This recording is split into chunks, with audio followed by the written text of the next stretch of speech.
What's up, everyone? Today, one, I'm back.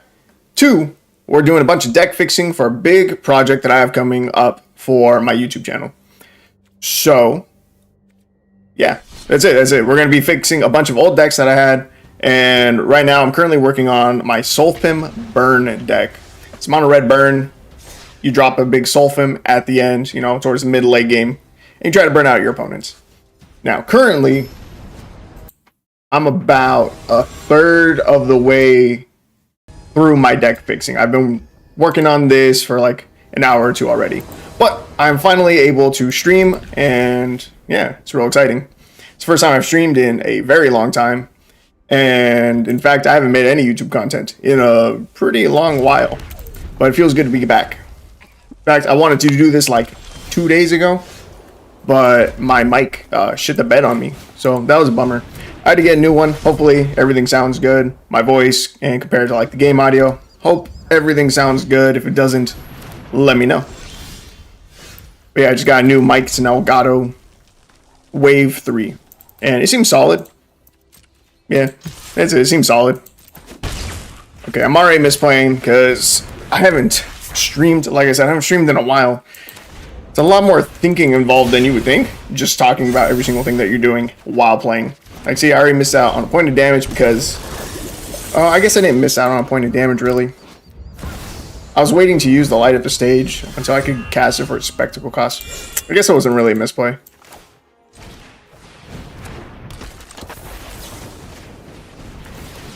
But yeah, I've got a bunch of decks that I want to fix. Not necessarily because there's anything wrong with the decks, but because since I first made them, we've gotten a bunch more new sets. And there's a lot of upgrades that can definitely be made to a lot of these decks. And, since I first started YouTube, I'd like to think that I've gotten better at deck building. In fact, this Sulfim deck list was very, very different just like 20 minutes ago. And it was not that great. Okay. So, Voice of the Blessed is super annoying, and we need to kill it. And unfortunately, we don't have a good way to do that. It'll cost us our entire turn and 2 spells to remove this stupid Voice of the Blessed. But I think it's something that we really need to do. We really just can't let that live. And that'll turn off their Heliod as well, so like, I'm fine. It's fine. It's worth it.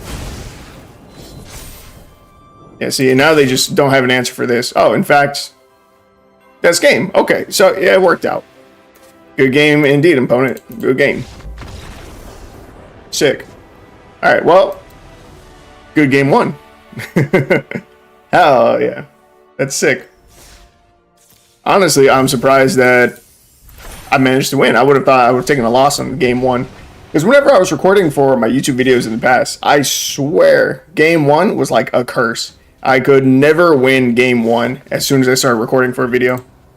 It was ridiculous. It was terrible.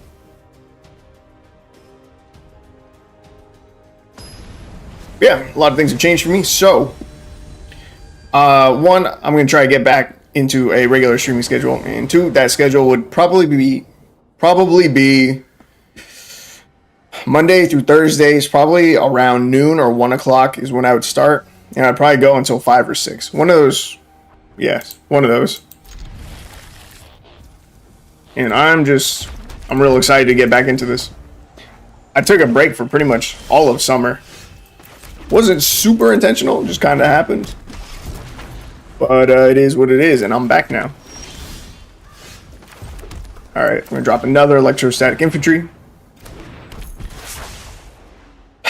Do I swing? Probably. I think I'm just going to hold the Wizard's Lightning. It's a little bit greedy. But if they had something like an Orcish Bowmasters to flash in, then it'd be well worth it. That's sick.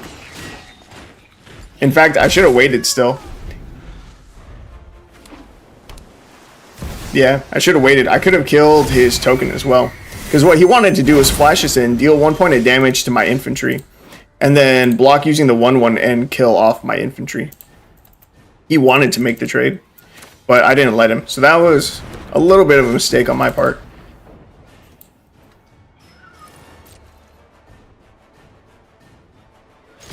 All right, we're going to swing in here. Now we can light up the stage for spectacle cost. We lose out on a little bit of damage going this way, but we save mana. And it doesn't matter. It's a dub. We just win. Didn't even matter. Alright, I'm going to double check the deck real quick. I want to see how many Sulfums I'm running. It should be 3. It's only been 2 games, but, you know, we still haven't seen them. Yeah, we got 3 of them. Okay. So this deck, it seems to be performing. It seems to be working well. I mean, the majority of the deck is just mono red burn. Sulfim, it really is a little bit of a win more card. Yeah, it could be argued that it's a win more card. That it's really going to deal... It's really going to be useful for you in your deck when you're already kind of ahead. I guess my thought process is, one, that when it first came out, it was cool sounding. And 2, that it could help you close out games where you just don't quite have enough burn. You're almost never making him indestructible, by the way. You're almost never going to pay the 1/2 Phyrexian, discard 2 cards, and then putting an indestructible counter on him. That's just like not happening with this deck. Ooh, speaking of the devil, there he is. Because our hand size is tiny. We can't afford to discard 2 more cards just to make this guy indestructible. It's super not worth it. Holding onto your resources like that, you're just going to lose. Plus, I wanted to run light up the stage. And, you know, exiling the 2 top cards, that doesn't help us pay for Sulfim either. So, if you ever try out this deck, and soon, very soon in the near future, I will have a link to my mana stack, which is going to have all of the decks that we see today, and more. Yeah, if you ever try out the deck, do not worry about the second part of Sulfim whatsoever. He's here to double our burn. That's it. Alright, so we're going to drop Flame Channeler. Dude, we are about to stomp on this dude. It's so bad. We play with Fire his evolution stage. We get to flip our Flame Channeler, who I love. This is a card that you don't see a lot of people run. I absolutely love it. It's a 2/2 that becomes a 3/3. And then as we continue to burn our opponent out for more, we can pay 1 to remove a counter from this to exile top card for your library. It's just more card advantage, and I love it. I think it is highly underrated, and it's a wizard, which is sick for cards like Wizard's Lightning. We're going to say no attacks here. Oh, look at this. We got 12 burn in our hand now with Sulfim on the field and double lightning strikes. Like, this has to be game. He's got Sharktoe Crab, which is cool. Another card that you never see anyone use. But we got this. We got this in the bag. Makes his crab a little bit bigger. Tap down Sulfim. That's fine. Swinging for 6. I'll take it. Oh, crap. I want to hit him with good old GG. Boom.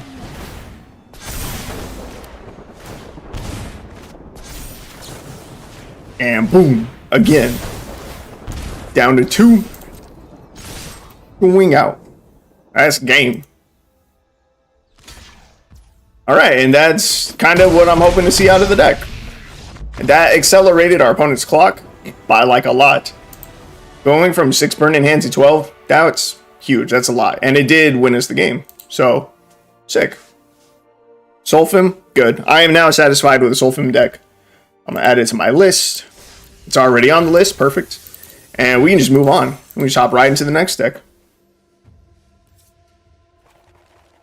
Okay, so Sulfim burn. Sulfim was about here-ish. The Shieldred deck, I think, is a mono black one. We got Underworld Dreams, we got Shieldred, the Apocalypse, Foreboding Fruit, Fellstinger, Blood Pact, Pilfer. I love the artwork for Pilfer. That's great. Deadly Dispute, Shambling Gas, Eye Twitch. It's kind of interesting. I can tell what I was going for with this deck. Obviously, between the Underworld Dreams and Shieldred, you want your opponent to draw more cards. So I could turn something like a Blood Pact into burn, essentially, for my opponent. I make them draw the 2 cards. So, like, with a Shieldred out, they'd lose 4 life, and then they'd lose another 2 because it's a Blood Pact. And if Underworld Dreams is out, I mean, they just lost 9 life. So, like, it seems pretty good. If Fellstinger works the same way, when it exploits a creature, target player draws 2 cards and loses 2 life. So, we're going to try this out. We're going to see if it was any good. Or if I, just didn't quite hit the mark with this one. Now, I do already have a Shieldred deck on our list. And don't worry about what that list is for. Don't worry about it. You'll see. You'll see in the future. But this one's different. The other one that I already have on the list is a Dimir Shieldred list. And it's more like an OTK deck than it is like a slow burn like this will be. So we're going to try it out. I spilled a little bit of my monster on my koozie.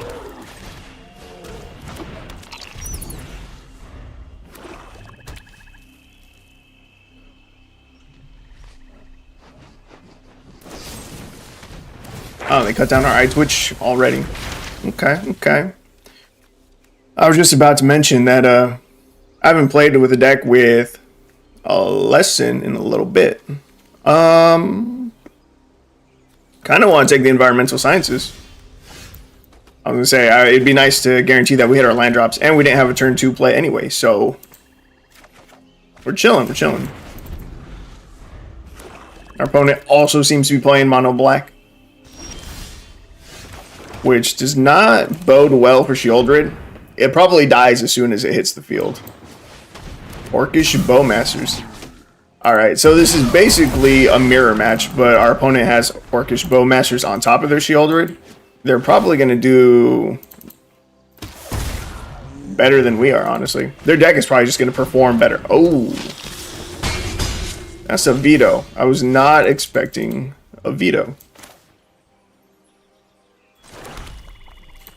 So maybe they don't have room for removal in their deck. I'm going to risk it. I'm going to put the Shieldred down. Because they could just be a Veto Exquisite Blood combo deck that also happens to run Bowmasters. There's Shieldred's Edict. Bummer. This is weird. I'm not sure what their deck is trying to do. I'm not sure why you would put... Yeah. I'm really... I guess it is still just a mono black burn.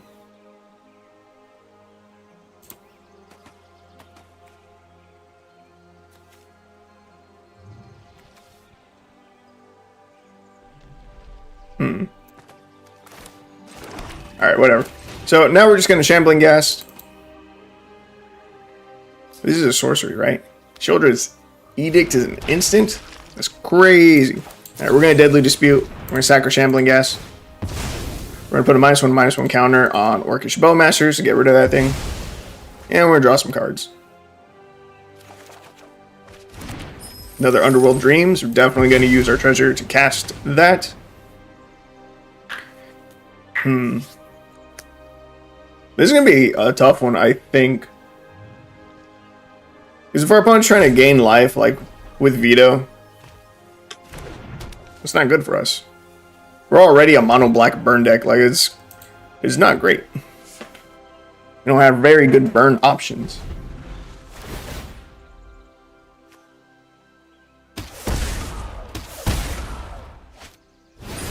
The One Ring.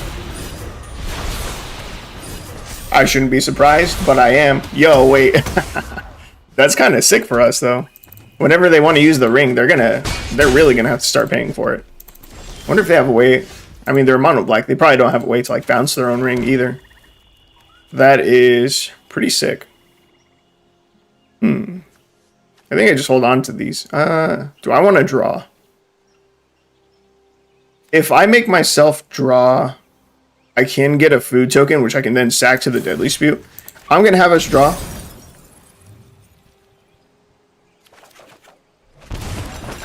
Oh, and it pays off big time. The third Underworld Dreams. Thank you. Oh, yeah. Tap your ring. Do it.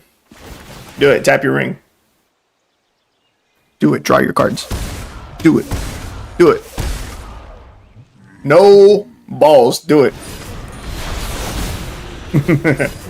The second one ring. Alright. Alright, that's fine. That's fine. They're still applying literally no pressure to us whatsoever. They're going to swing for 2 whole damage. We're fine. Next turn they take so much damage. Alright, let's see. We are going to pay 2. We're going to sack our food. We're going to draw. Again, I think Blood Pact is probably just enough. Just double Blood Pact is definitely enough to just win the game. Resolve. There's their draw.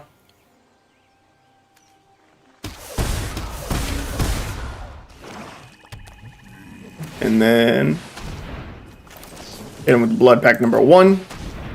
And I think that's just game.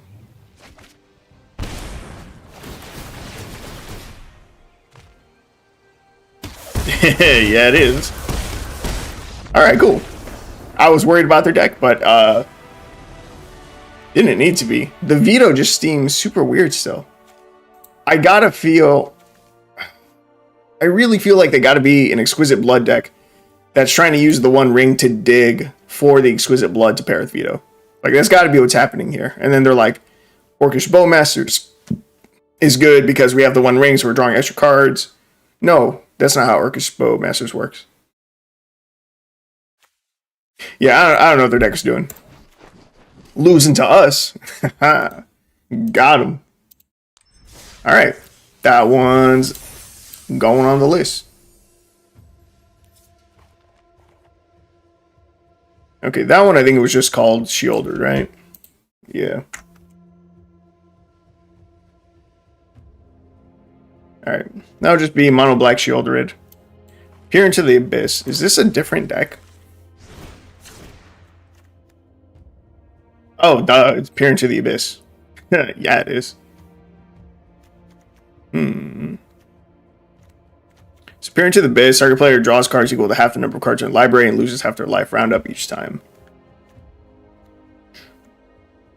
Bomber Knight, Bone Shards. Deadly Dispute, Dire Fleet Hoarder, Morbid Opportunist. I got that 25 swamps. Alright, we're going to try it out.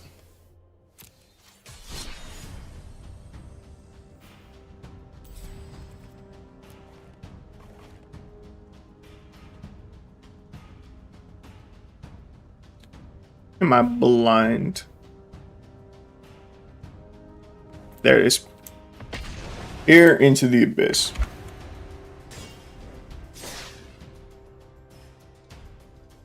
So this deck is going to perform very similarly to what we just played. But Peer into the Abyss is just cooler. Definitely flashier. Okay. Solid opening hand. We don't have either of our combo pieces, but that's okay. And I said either. One of our main combo pieces, obviously, Peer into the Abyss. And then we just need either Sheoldered or an Underworld Dreams out, and we should be able to win. That is, of course, assuming that they don't gain a ton of life with the Shadow Spear. It looks like they're Azorius artifacts already. So that could be bad. There's only so much that we can burn them out for. Whenever enters the battlefield or attacks, you may attach target equipment and control with mana value 2 or 3 to Frodo. As long as it's your turn, prevent all damage that would be dealt to Frodo. Do I care enough to kill Frodo? Like, probably. Probably should care enough. We're going to kill Frodo, and I'm going to discard one of our Morbid Opportunists. No, just pass. I'm holding on to the Foulmire Knight. I don't think we need to throw him out there yet. I really want to utilize the draw half.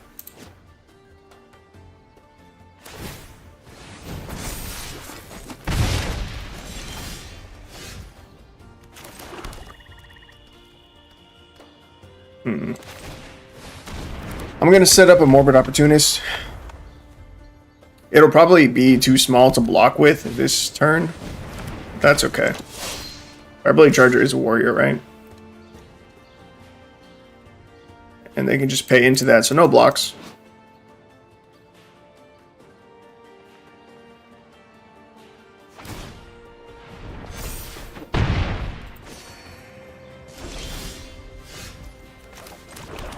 Okay, that's cool. So, I think the right play is to drop another Morbid Opportunist. I know I wanted to, you know, cast the Adventure side. I want to cast Profane Insight. But by dropping a second Morbid Opportunist, if they decide to swing at us, obviously we block with Foulmire Knight, and then we'll still get to draw 2 cards, which is basically the same as if we didn't play the Morbid Opportunist and instead played the Profane Insight. Oh. I should have thought about the fact that we wouldn't be able to block.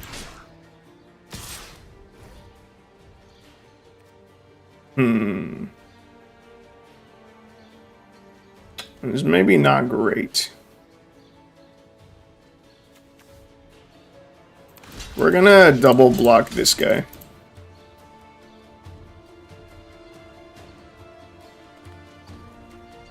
He can pump it once to make it... you know, he's got something in his hand. Wow, that was incredibly bad for us. Yeah, we're not going to win this game. there ain't no way.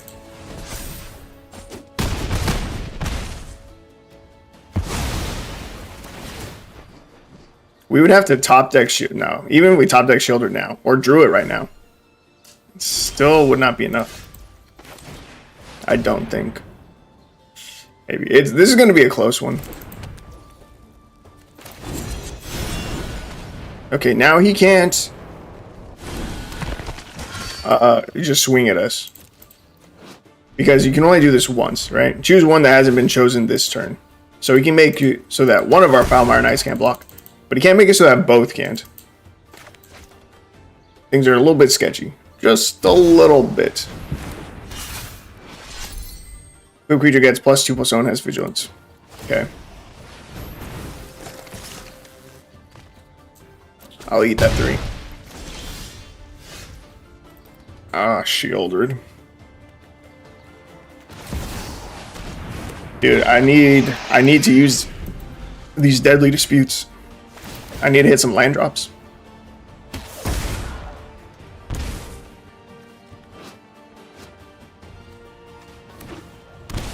And then, even if I tutor for Illicit Shipment right now, like, I need 7 mana to cast Peer into the Abyss, which is a lot.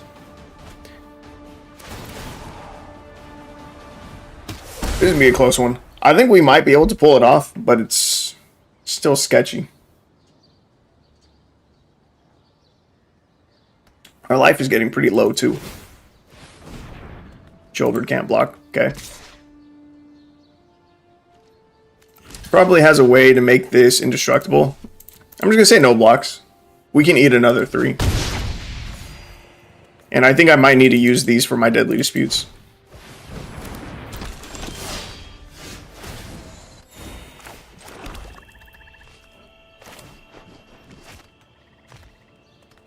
This is tough. Bro, I just need a little bit more mana.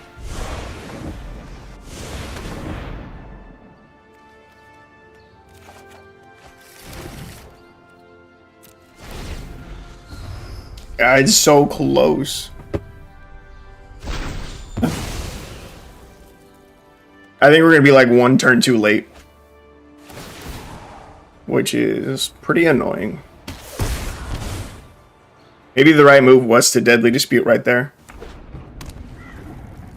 If I Deadly Dispute, maybe even double Deadly Dispute, we gain a lot of life.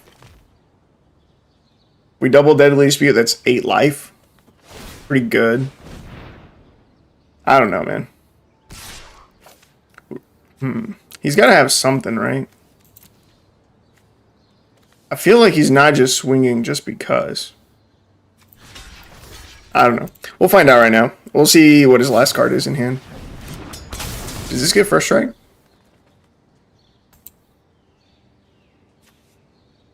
Am I missing something?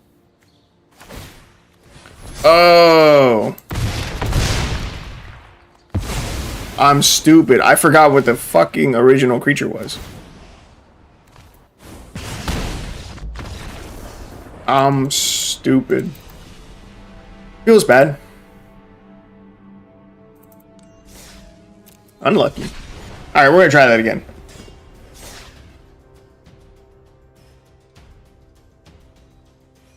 I am an absolute clown. It's just been that long since I played against Azorius artifacts. It's alright. It's alright. That was just a really long game, and it sucks to lose after, you know, such a long match. Or so let me check my untap. Let me see just how long that was.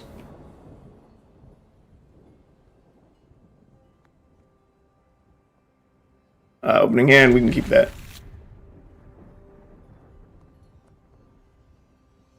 Okay, it was only 6 minutes. It felt longer. But I mean, I guess for Arena, it's like an average amount of time for a game. Oh, 6 minutes, 45 seconds. It's closer to 7 minutes. Still just going to pass. That's kind of long. There's a lot of matches that really just fly by on Arena. So that's kind of a longer one. Underworld Dreams. Our opponent's mono white life gain, which I hate. I absolutely despise mono white life gain. But they haven't developed anything yet, which is pretty sick for us. No Soul Wardens, no Angels, nothing. Just a Cleric class. That's fine. Speaking of, there's a Soul Warden and a 2-drop. Leonin Vanguard. So I'm thinking this is probably a new player.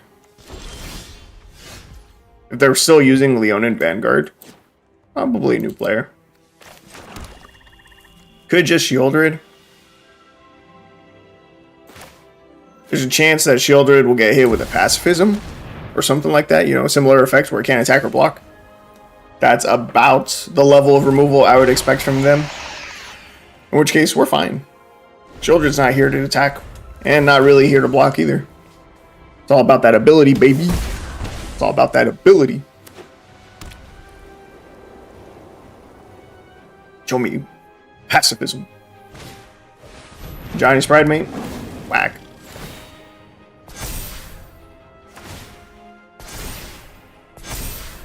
That's okay. We're still chilling. For now. For now, we are still chilling.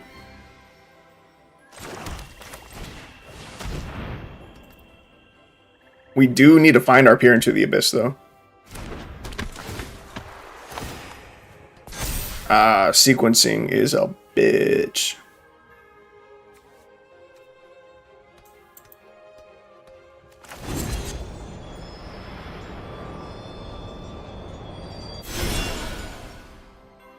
I'm gonna say go. I'm gonna be greedy. I'm gonna hold on to the Foulmire Knight. Because look, he's gonna swing the Pridemate at us. Pridemate's big. We're gonna take that straight to the chin. It's fine. It'll be a big hit, but not big enough that we care. It might be a 7/7 that they swing at us. They decide to split up their counters. Smart. And they don't even swing. Oh, big punishment for them. I can just bone shards them. That would be very rude. Put it on the Pridemate.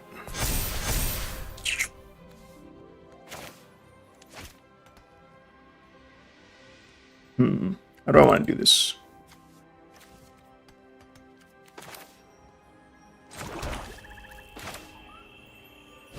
I can still take a hit from the Johnny. Oh, ho, ho, ho, ho.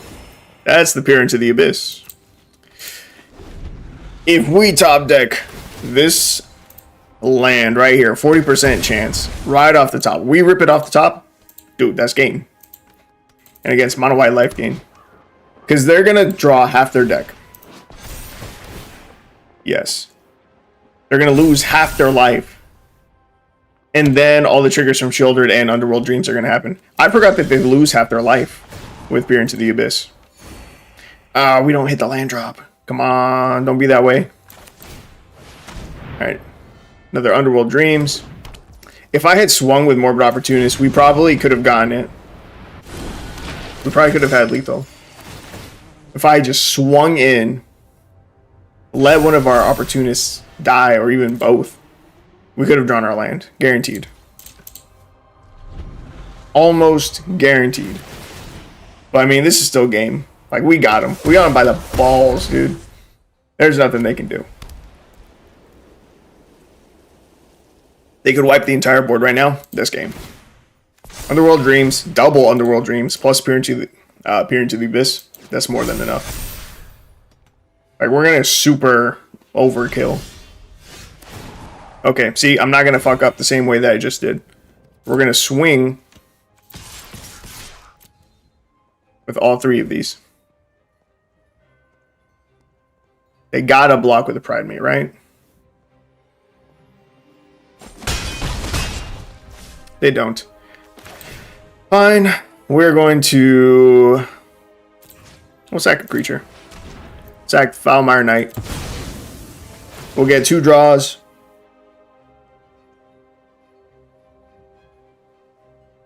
Do I have an answer? Do I have a response? Ah, see, we were 1 draw away. If I just swung last turn, game could have been over by now. And I'll just end the turn. They probably think they're still in this. They got a chance.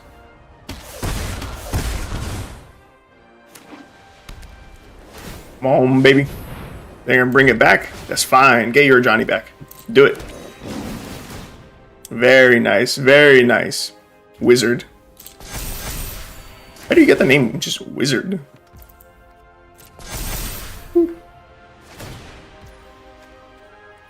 Alright, come on. Enough, enough. I hate that this pass turn button doesn't fucking do anything.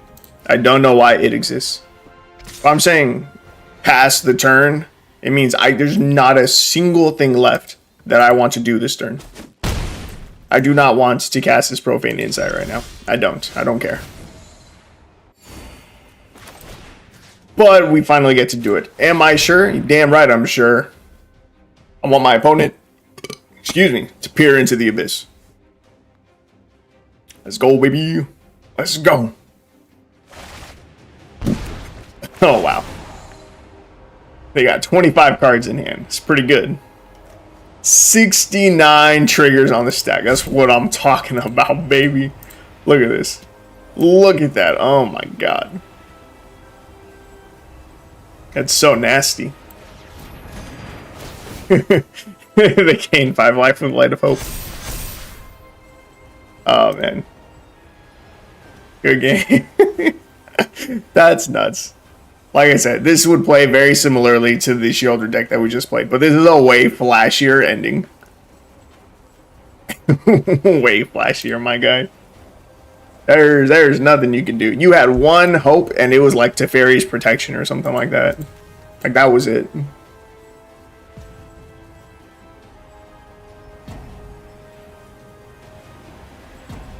They also could have played what? What's the white counter spell? Isn't it just Tithe? Or is it Mana Tithe? It's Mana Tithe. Tithe, I think, is, if I'm not mistaken, that's its own card. Yeah. Yeah, Mana Tithe. I don't even think we have that in the game. But if they had hit me with a Mana Tithe, bro, that would have been hilarious. I would have been mad as fuck. But it would have been hilarious and the ultimate punishment for us. But let's go. Alright, so that one's in. Peer into the Abyss. Yeah. Yeah, that one's in.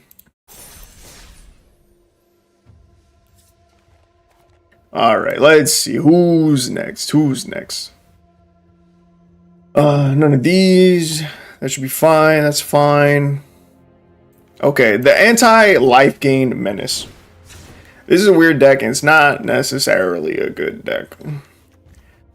So this was meant to be an anti-life gain deck. Because like I said, life gain is super annoying. We've got cards like Knight of Dusk's Shadow that says your opponent can't gain life. You have Tybalt that says your opponents can't gain life. And Rampaging Ferocidon, players can't gain life. Now, because Knight of Dusk's Shadow and the Ferocidon both had Menace, I decided to also go ahead and make this like Menace tribal. So let's see. We got 1/1 with Menace, Insolent Neonate, Menace, Vampire Socialite, Menace. Calling Professional also can prevent life gain at instant speed, because we don't always have our creatures out, / Planeswalker. Then we have Something Howlbonder. It's 2/2 Menace. Each creature you control with Menace can be blocked except by 3 or more creatures. So it's like an upgraded Menace. And then Tentative Connection. Costs 3 less to cast if you control a creature with Menace. Gain control of target creature until end of turn. Untap that creature, it gains haste until end of turn. Alright. This is the deck. We got 1 Feed the Swarm and 2 Infernal Grasps as removal.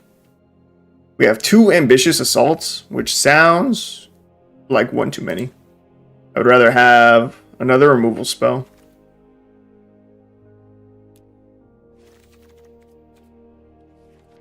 Cut Down probably wouldn't be bad in this deck.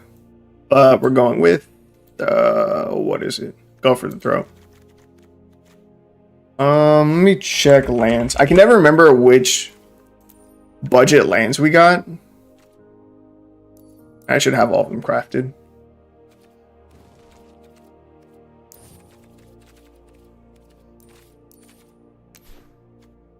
Right, so Azorius, Dimir, Rakdos, Gruul. That's it. Those four color combinations. Oh, and in fact, that's what we wanted. That's perfect. So we can throw Foreboding Ruins into this. I wish I had sticky notes. I can pull up a notepad, on my desk. But I meant like a physical sticky note would be sick. Because I always forget which these 4 are. Because my decks are pretty budget. And they're budget in the sense that we only use so many rare and mythic wildcards for our decks. So these are huge. These are lands that can come in untapped. But their rarity got shifted down to uncommon, which is huge for us. So Azorius decks, Dimir, Rakdos, and Gruul decks got huge upgrades. Oh, and Selesnya. I almost missed that one. Yeah, and that should be all of them. I'm pretty sure I crafted all of them as soon as I found out. Yeah. Yeah, that's it. Alright. I gotta use the bathroom real quick. I'll be right back.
Connection lost. I hope that's just for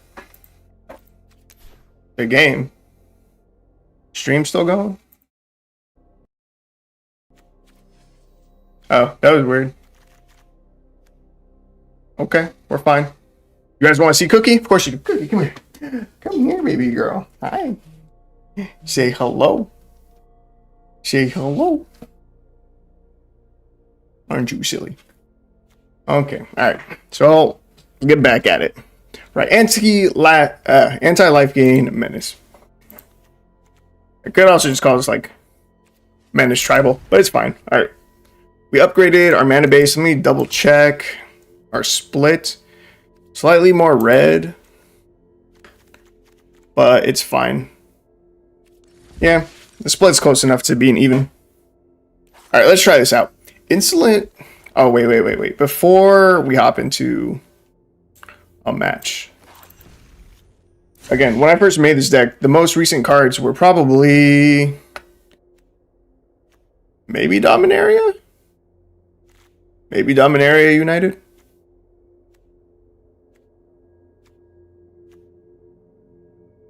No, Streets of New Capenna. Oh no, Dominaria United came out right after Streets of New Capenna. So yeah, so I made this deck when Dominaria United was the most recent set. So since then, the Brothers War, Phyrexia, March of the Machine, Wilds of Eldraine, those have all come out. So what we're going to do real quick is take a look and see if there's any new Menace creatures that I might want to swap in and or out of the deck. In fact, we can just pick out the newer ones. Oh, let's see. 3 mana, 2/3 with Menace. And can pay 1 black for the adventure. Create a Wicked roll token attached to target creature you control. Shoulder's Head Cleaver. 2/4 Menace Toxic 2. Tenured Oilcaster. 2/4 Menace gets +3/+0 as long as the opponent has 8 or more cards in their graveyard. Interesting. Jeez. Gloomfang Mauler. 7-drop. Or you can pay 2 with backup 2. When this creature enters the battlefield, put 2+++ encounters on target creature. If that's another creature, it also gains the abilities printed below this one until end of turn.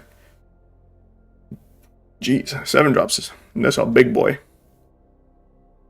Rad Samurai. This came out. What? This came out in Phyrexia? Or not Phyrexia, March of the Machine? That is so clearly a Kamigawa card.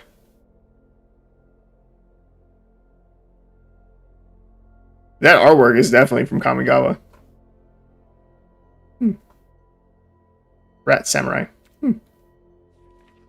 Interesting. Okay, alright. Red cards, Menace, there's Battlefield. Create tap Power Stone token. I don't think we really need it. Our curve is not that high.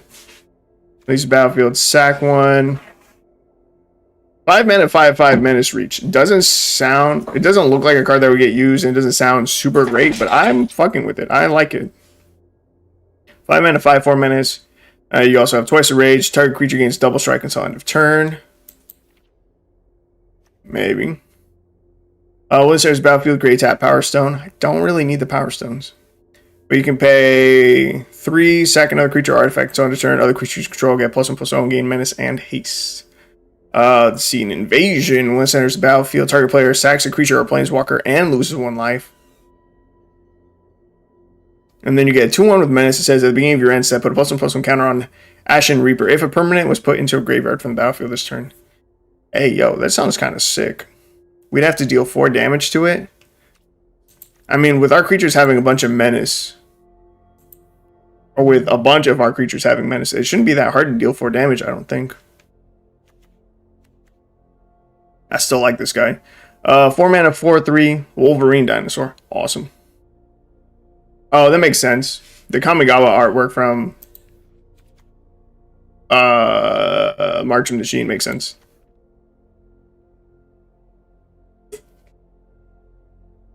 Okay. 4/3 Menace. When it attacks a battle specifically, double its power until end of turn. I kind of want to take this in the direction of using this guy and the Invasion. We don't really need it to double its own power. This card would be sick if it said, like, at the beginning of combat, choose a creature, and then if it would deal damage to a battle this turn, double its power. But, like, do I want to make changes that big right now? Not yet. I'm going to keep these cards in mind. We're going to hop into a game. Because, like, I'm not sold on, like, the Insolent Neonate. Like, that's an okay card. Stronghold Confessor.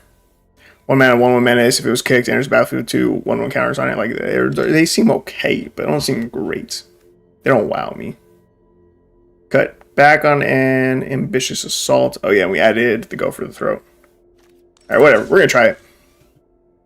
But I almost feel like I could probably split these up into 2 different decks. A Menace Tribal and then an anti-life gain deck. I just don't know any other cards that say you can't gain life. I think that's like pretty much it. I think it's those 3 cards that I know of.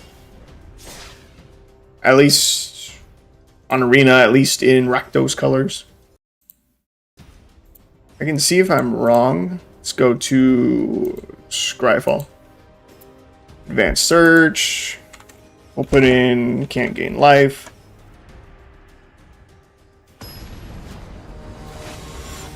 Historic Legal and Search. 33 cards that include the words can't gain and life somewhere on them. Ooh, we have a Tarka's Command. Your opponent can't gain life this turn. Opening hand is not great, but as long as we draw into a red source, which shouldn't be a problem, it'll do. Ooh. Regular. Let's see. Wow. Whisper of the Dross. You really just played that, huh?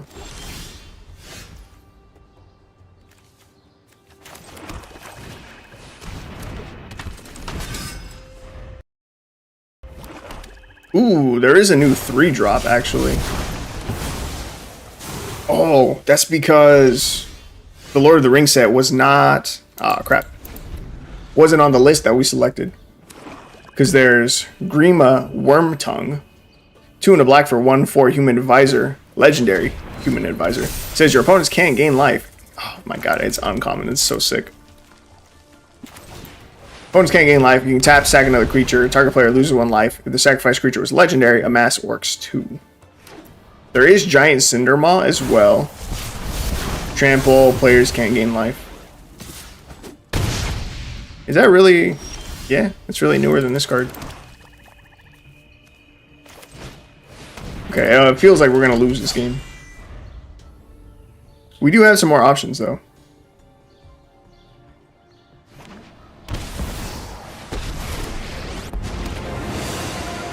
Every death is an opportunity to increase my influence.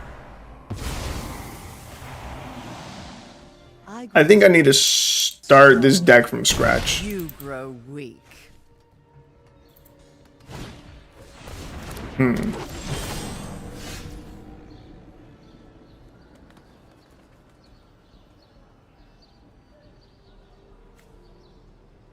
Protection from multicolored. That's crazy. Did it say monocolored? Protection from multicolored. Reach, trample protection. Oh, non-artifact. I'm stupid. Okay. Wow, I never get punished. I feel like I never get punished for running Go for the Throat, but I just did. I literally forget that it's what's the word? What's the word? What's the word?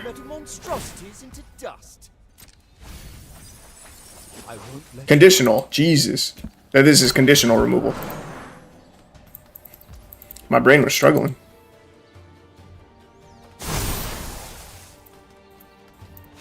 Yeah, we're gonna lose. Discard that, I guess. We're doing things my way. This was not a great showing for the deck.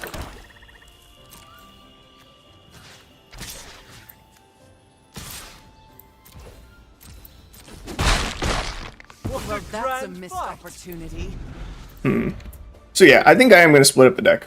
I think I'm going to make part of it. I think I will probably make 2 decks. An anti-life gain deck and then a Menace tribal deck. Okay. Let's see. Let me check my list real quick. Alright. Which do I want to start with? That's the real question. Kind of want to do the Menace one.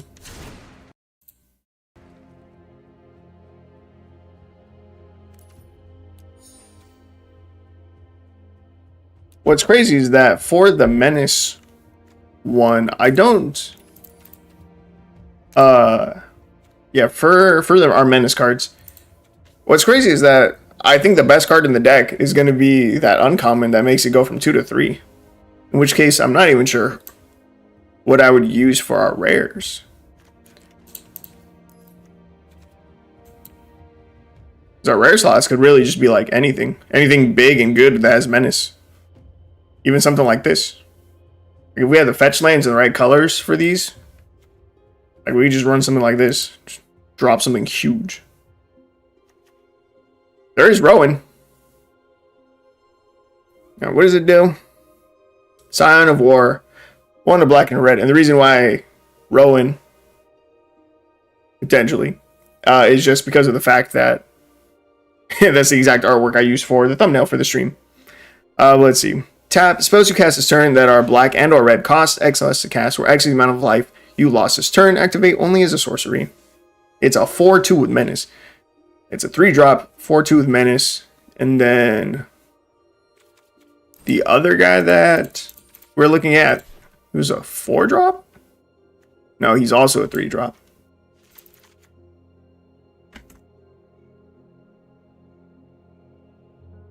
Menace Tribal.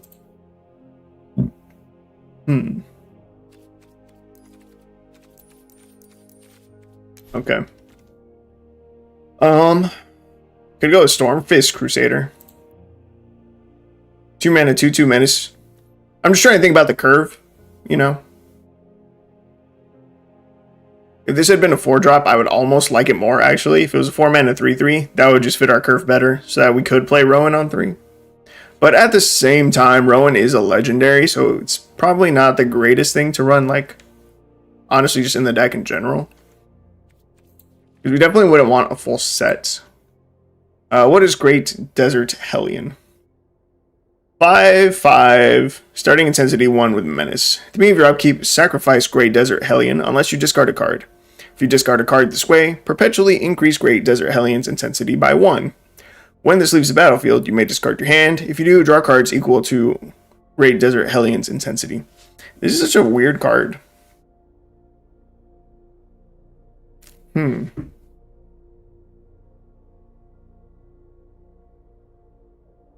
not sure if I like it or not. Let's see. Minotaur Warrior. 5 mana 4/4. Whenever 8 or another non-token Minotaur enters the battlefield under your control, create a 2/3 red Minotaur creature token. You pay 2 and then split mana for Minotaurs you control, get +1/+0, and gain Menace and Haste until end of turn. Meh. Labyrinth Raptor. 2 mana 2/2 Menace. Whenever creature you control with Menace becomes blocked, defending player sacrifices a creature blocking it. And then creatures you control with Menace get +1/+0 until end of turn. I actually think it's the Labyrinth Raptor. Yo, honest to God, I think that's the move. 3 of them for sure. Question is, how greedy do I want to be? There's not really like a good 4 or 5 drop that I really want to play.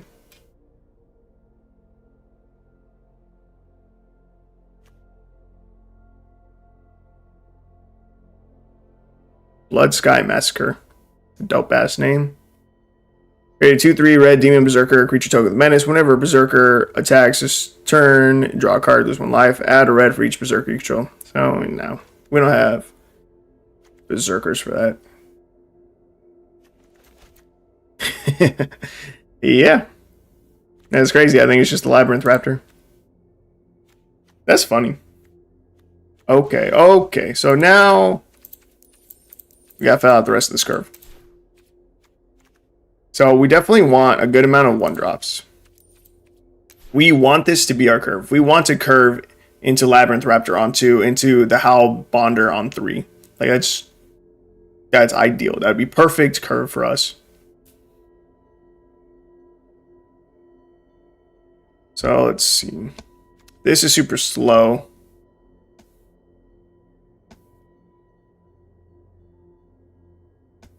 I'm deciding right now whether Stronghold Confessor is better than Unwilling Ingredient versus the Dread Malkin. Dread Malkin's going to cost some uncommon wildcards. And honestly, this deck does not need any more wildcards spent on it. Or like any at all, really. This deck's not going to be super competitive, super crazy. It just doesn't need it. You're new for us. 1 mana, 1/1 haste at the beginning of each upkeep if no spells were cast last turn. Transform it. Comes a 2/2 menace. At the beginning of each upkeep if a player casts 2 or more spells this turn, transform it back. So it's a 1/1 with haste. That could potentially become a 2/2. This is a 1 mana, 1/1 with menace. That will also allow the ring to tempt us. Your ring bearer is legendary, can't be blocked by creatures of greater power. Whenever your ring bearer attacks, draw a card, then discard a card. Whenever your ring bearer becomes blocked by a creature, that creature's controller sacrifices it at the end of combat. Yo, that's very similar to Labyrinth Raptor. And then whenever your ring bearer deals combat damage to a player, each opponent loses 3 life. I think this is in.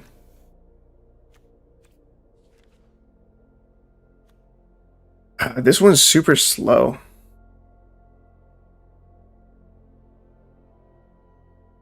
You play this on 1.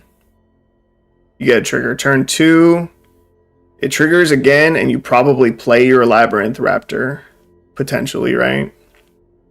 Then on turn 3, it'll flip. It doesn't have haste when it flips, so that really sucks. I think it's just too slow. I think I'm going to go with the Unwilling Ingredient. I think I would rather be able to pay the 3 and exile it from our graveyard to draw than I would rather pay 3 to put 2 more counters on this. It's a little bit iffy. But I think that's the move. This is horrible. Jesus Christ. Pay 8 mana, tap, sack it. It deals 3 damage to each of up to 2 target creatures. Bro. Get the fuck out of here. That card's horrible.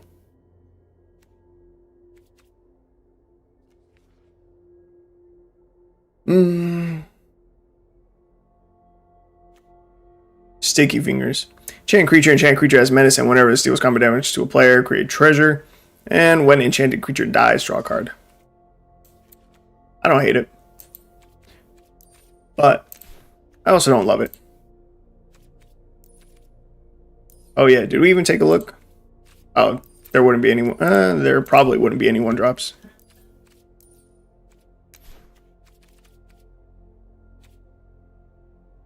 All right, let's see what else.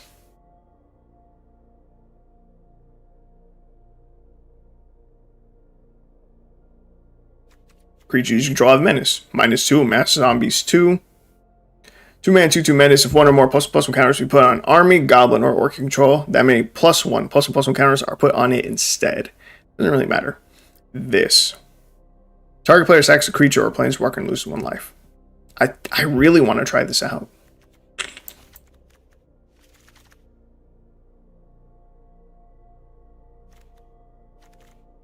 Vampire Socialite.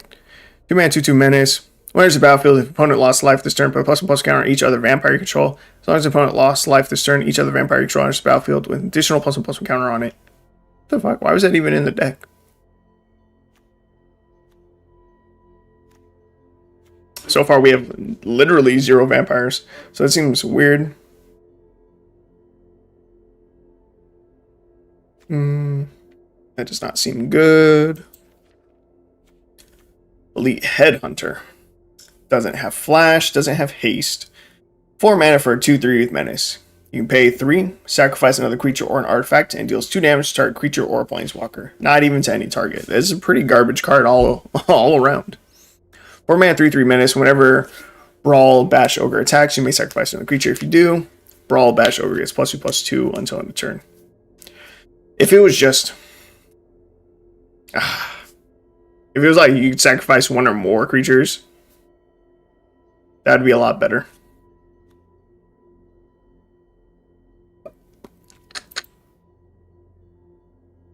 Yeah, I don't think we need any of these. Alright, the question is how much draw and how much removal do we want in the deck? We've got decent draw options with our colors. In fact, is there anything that says draw and menace? I know there is a few options, like there's the Instant Neonate. But I don't love that card. Nah. Alright. Let's just see about draw.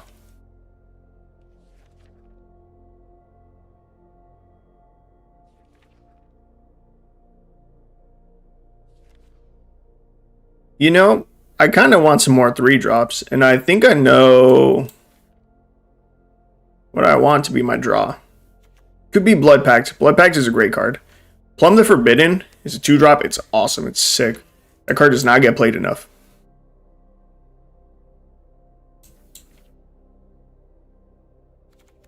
But I think I want Morbid Opportunist.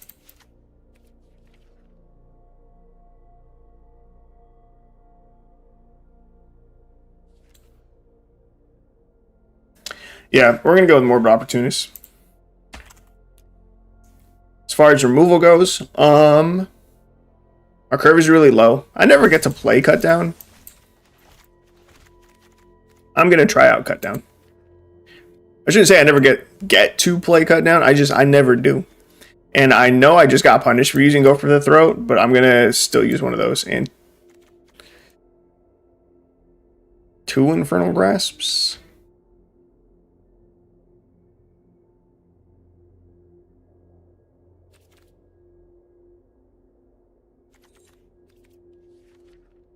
Yeah.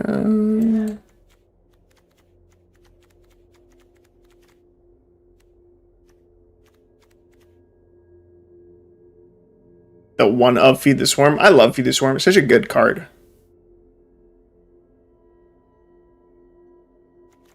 Yeah, I'll leave it. Alright. So we need a little more things with Menace. Need a few more creatures. Question is, do we have any good 4 and up drops?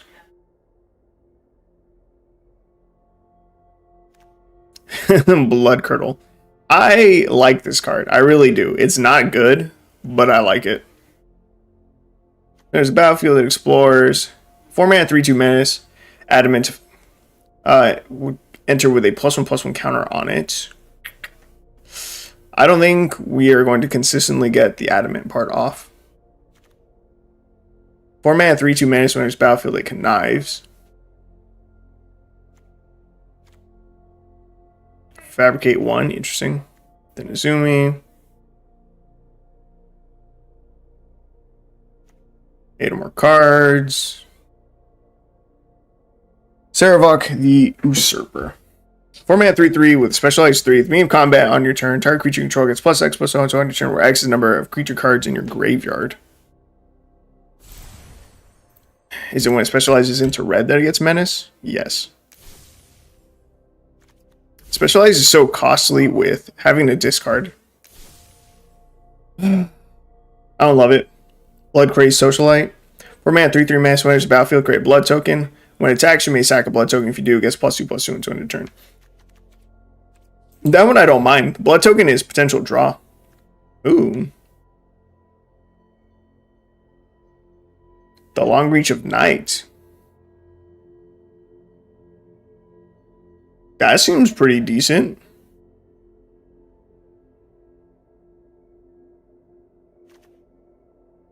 Goblin, Orc. Do we have any goblins or orcs? I don't think so.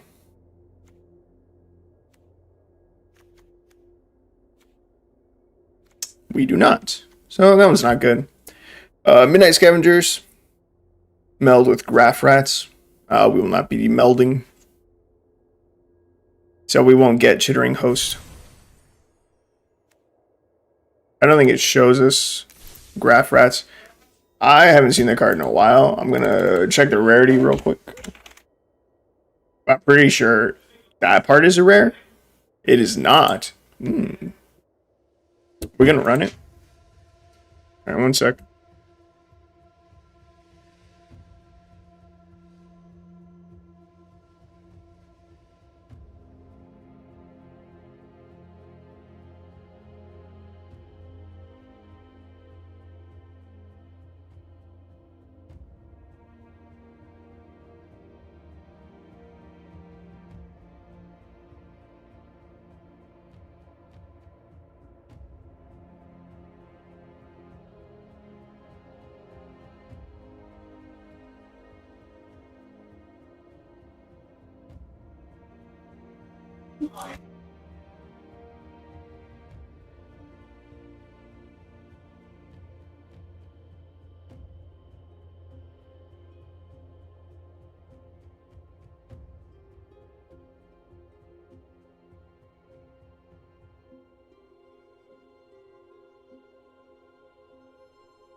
All right. I'm back. Okay, so Graph Rats. It is a common card. Alright, so it's 1 in a black for a 2/1 red. It says, at the beginning of combat on your turn, if you both can own and control Graph Rats and a creature named Midnight Scavengers, exile them, then meld them into Chittering Host.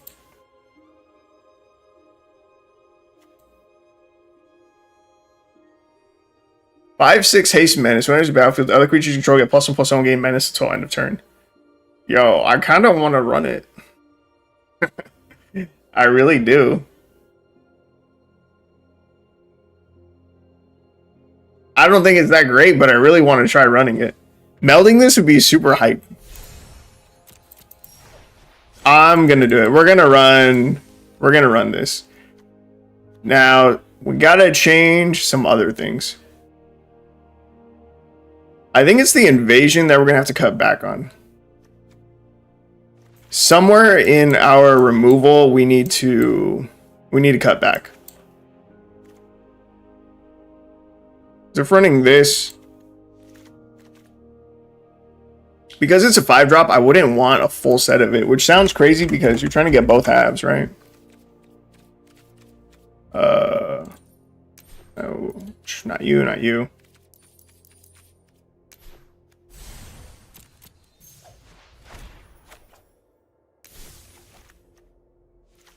We're gonna throw the Graph Rats in here. Let's see. So how are we doing on as far as draw goes? And the more of opportunists.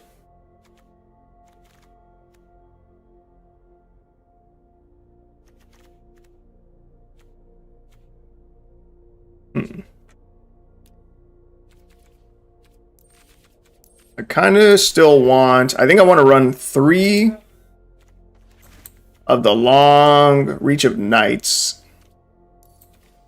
And that leaves 6 cards for removal still. I could run like 2 of the invasions. I don't know that they're that good though. I mean, now we've got some bigger creatures.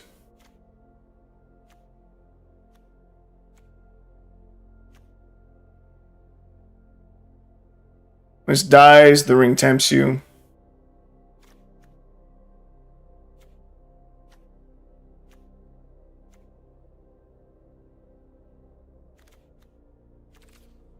Let me see that invasion again. This is tough. I don't know if it's good.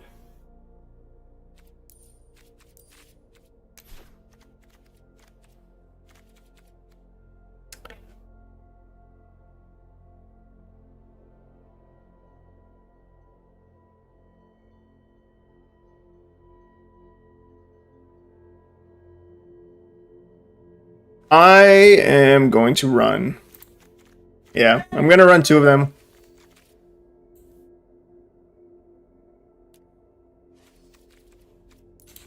Oh, is cut down 2 words? Probably. I'm going to run 2 cut downs.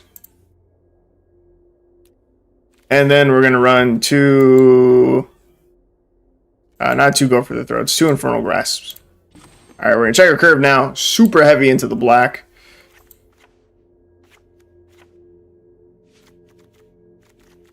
We'll do that. Foreboding Ruins. Alright. Menace Tribal. Let's give it a shot.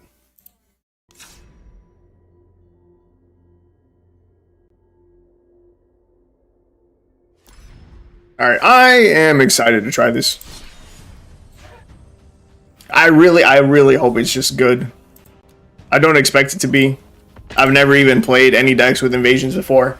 And now we're steering a little bit away. We got a little bit distracted on the Menace thing. Because now we're running the Chittering Host combo. And I don't know. I'm just worried we don't have enough draw on the deck. I don't know that Morbid Opportunist will be enough, but I'm hoping that it is. We'll see.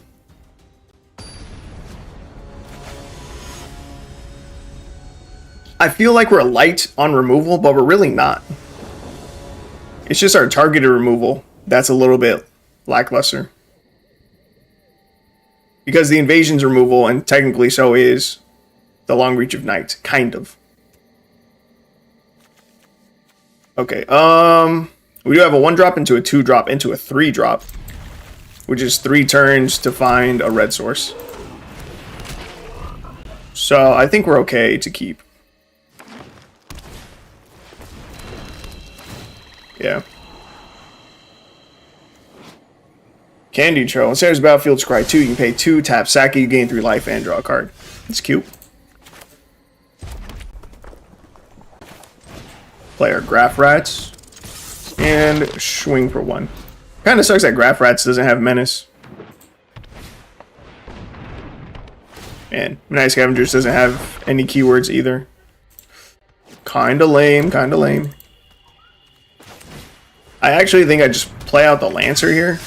Because I don't know what our opponent's doing yet, and they have no creatures to block with, so there's no need to make this Menace go from 2 to 3.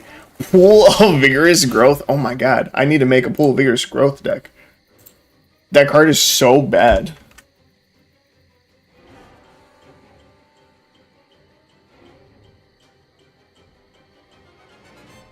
It is a terrible card. Literally no one should ever run it. When this dies, that's when it tempts me. I'm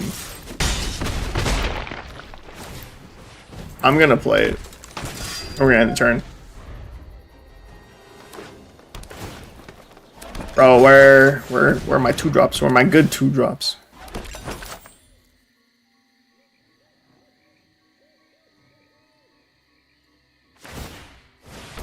See, I'm worried that our 1-drops are just not good enough here. Did this just come out of the pool? Pool may have gotten better.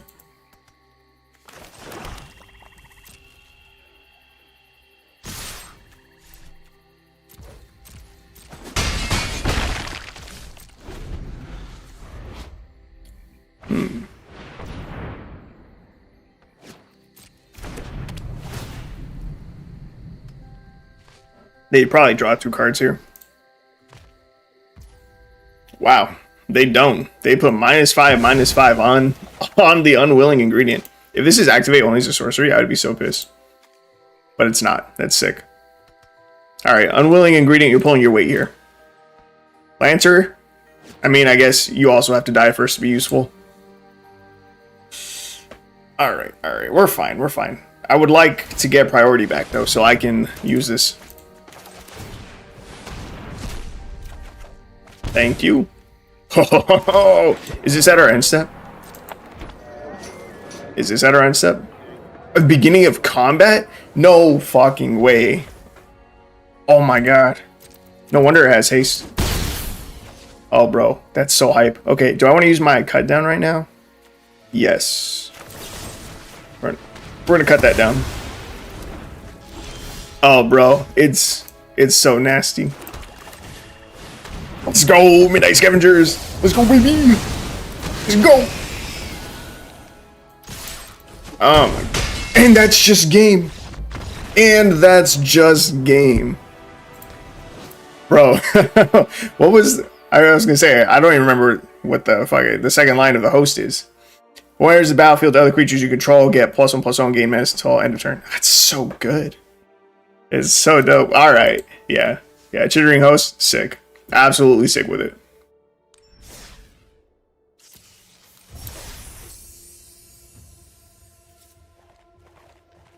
See, I would have to play a lot more matches to determine whether or not I want the 4th Midnight Scavengers in here. I probably do. I'd probably cut out one of these and add one more Midnight Scavenger. Alright, that worked. Solidly. Our opponent was playing a poo-poo deck. But, I mean, our deck is not exactly competitive yet either, so... You know, fair is fair. But yeah, let's see. Managed Tribal. I think I'm already fairly satisfied with the deck list.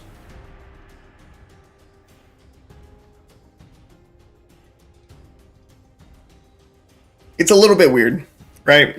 We have a lot of 1-drops. We have a fairly low curve at first. It's like we want to be aggressive with our menace creatures. But then we have a lot of top end now. Right? How much top end do we have? I guess it's not that much top end. We have 2 4-drops and then 4 5-drops. It's fine. We're fine. Can't use our 1-drop. Whack. Now we don't have a 1-drop. Also whack.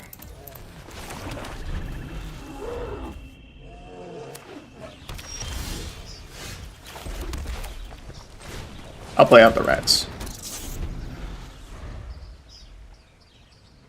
Melding is so satisfying though. It was really, really satisfying. More opportunists. Go. And we swing for 2.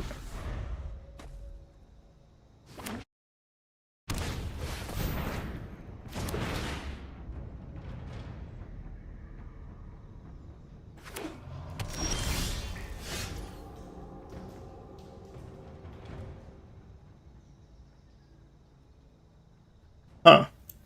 That is hilarious. Okay.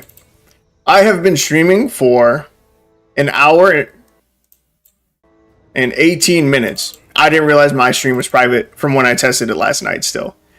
That's hilarious. Okay, we're just going to play out another Graph Rats.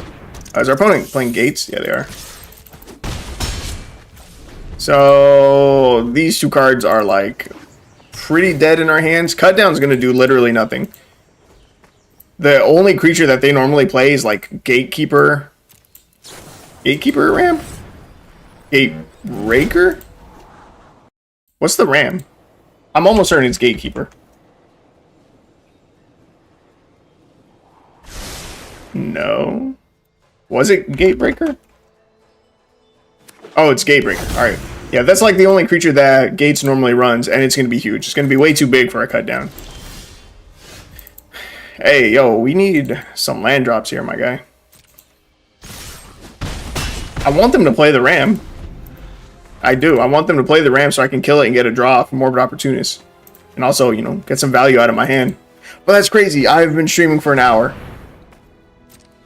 And and I've been private this whole time. Hey, District Guide. You can die to cut down. That's sick. Hell yeah. They already have their Maze's End. It's pretty scary. You don't have haste. If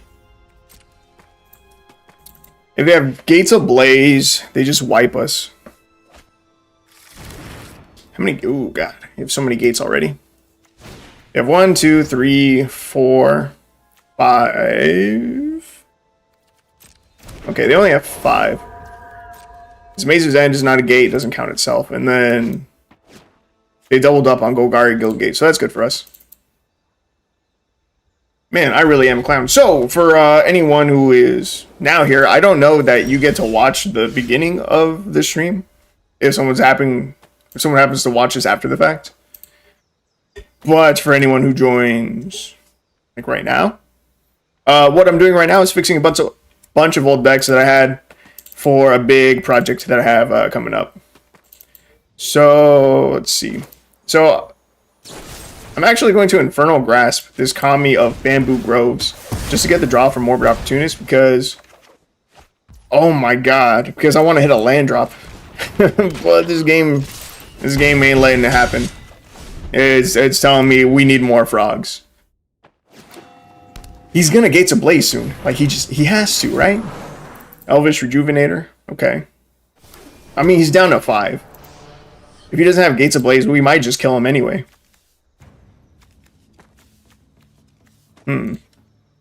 He's gonna have to block something, right?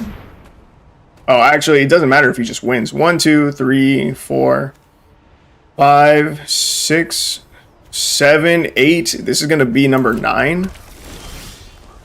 I can't kill him. Are you serious? There's no way. We just can't. We just lose. I don't have one more removal spell. I don't have any more damage to put on the board. Yo, this sucks. There's no way. There's no way we just lose. I drew 3 lands in the top 14 cards of my deck. That's it. He's gonna live at 1. And then I just lose to Maze's End. It enters the battlefield tapped. He has to... Oh my god, it's so close. Oh my god. I'm going to play out the second Morbid Opportunist. If he has Gates of Blaze and uses it right now, we'll get an additional draw from the second Morbid Opportunist being out.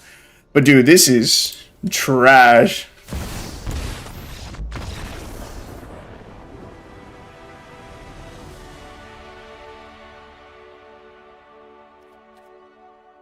What the fuck just happened? Do one of these deal damage to you?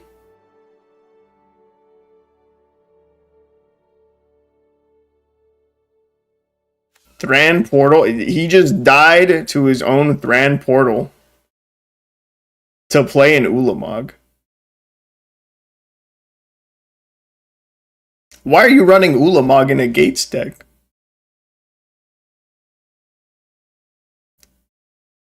Is he really using a Gates shell just to ramp up to Ulamog? And to die to your own Thran Portal? That was so weird. That was a really weird ending.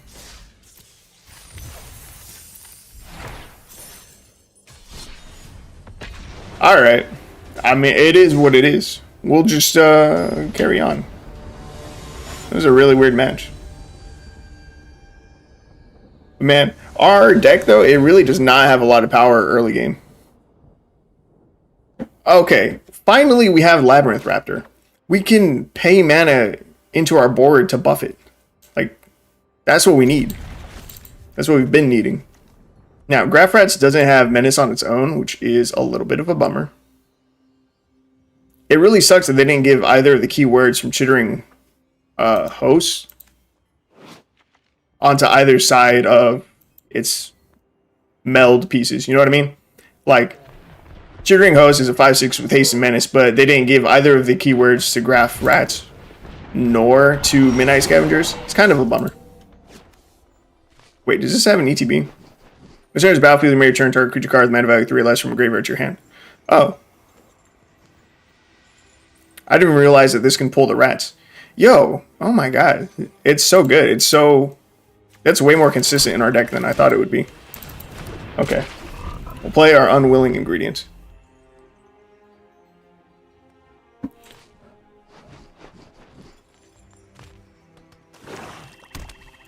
Hell yeah, dude.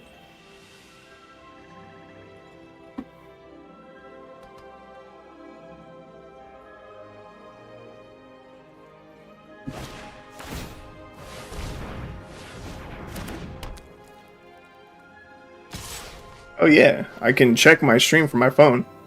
Okay, So I can go all the way back to the beginning. That's good. Necrogen Communion.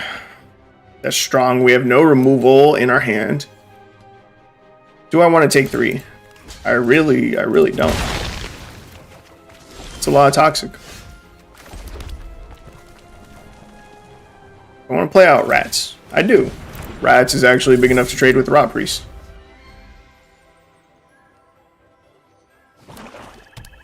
I really want this card to be good. But even with the Rot Priest, it doesn't seem great. They're going to give it Indestructible. Yeah. Okay, he's out of gas now. Bro, let me find one removal spell. And it's just like game over. See, we have double black. So I could drop a Labyrinth Raptor. Whenever a creature you control with menace becomes blocked, defending player sacrifices a creature blocking it. Okay.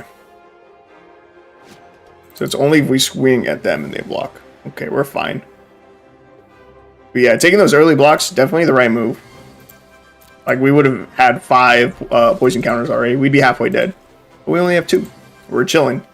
And there's just, like, nothing that his Rot Priest can do. Dude, Unwilling Ingredient will take that block all day. All day.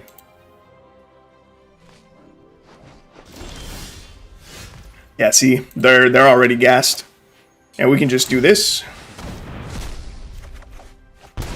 Sick. Drop this bad boy. And hell, we can start attacking.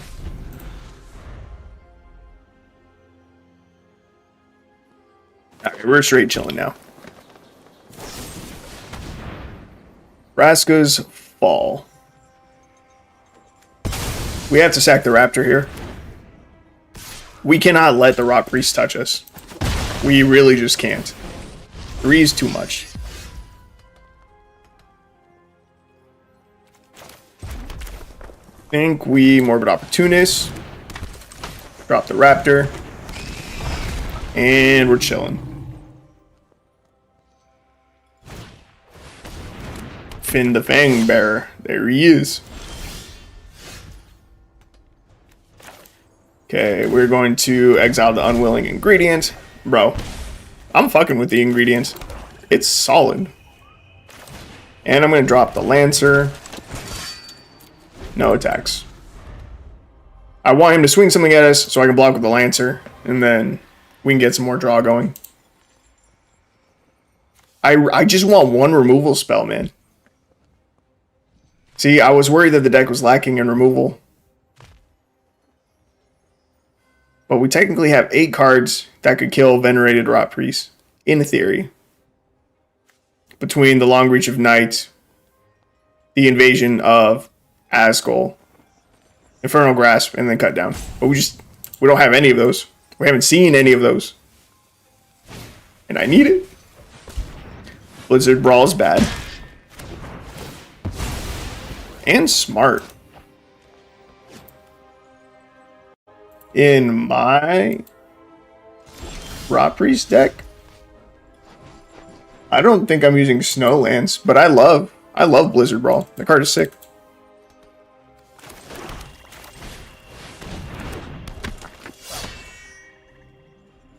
I can swing the Lancer in for 1.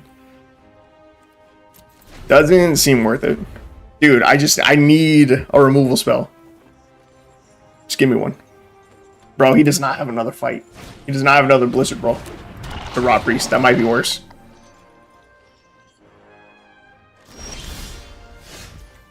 Another Morbid Opportunist. Oh my god. This is such a stalemate. Huh. You know what's crazy? Is that Midnight Scavengers is actually pretty sick. It can get back literally any other creature in our deck. If we needed the Howlbonder, we can grab it. If we want to grab the Raptor, we can grab it. And then obviously you can grab the Graph Rats to meld, which is probably still the best move. Oh my god. Hey, this doesn't stack, right? That'd be crazy. I'm gonna chip away, or they'll block. And I'll get to draw two cards, which would be awesome. I think they're gonna block. Nope. Damn. I was really hoping they would block. They even saw that I had nothing in my hands. No tricks up my sleeves.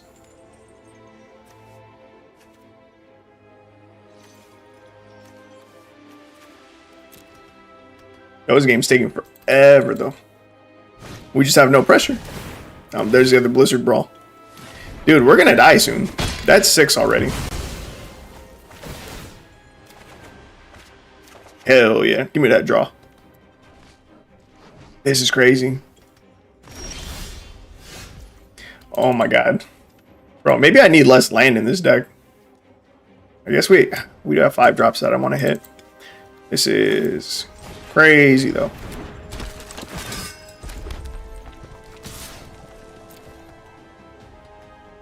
Chip away for 1.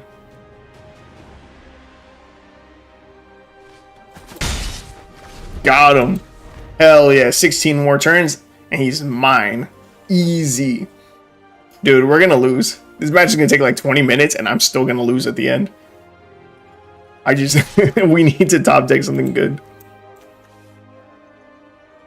Ooh. So he definitely has another Blossoming Defense in his hand, right? So we just single block.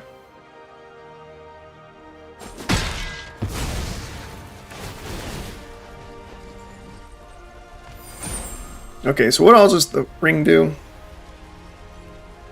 When our ring bearer attacks, we can draw a card and discard a card. We'll make it the Howl Bonder. That can safely swing this next turn. We just got a Labyrinth Raptor. That's huge.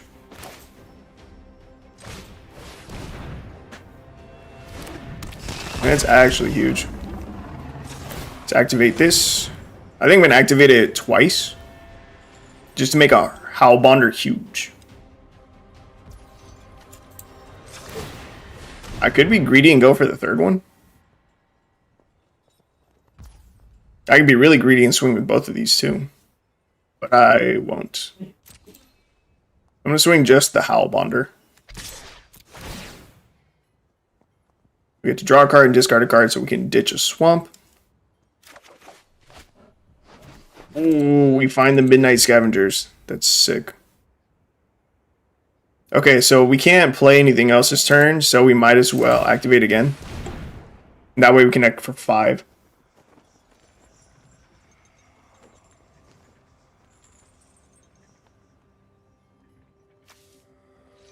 I'm telling you, I know they have a Blossoming Defense in their hand.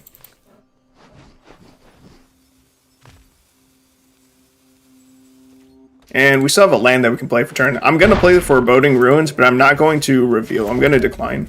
Because we're not casting anything. And I don't want them to know that half of our hand is land.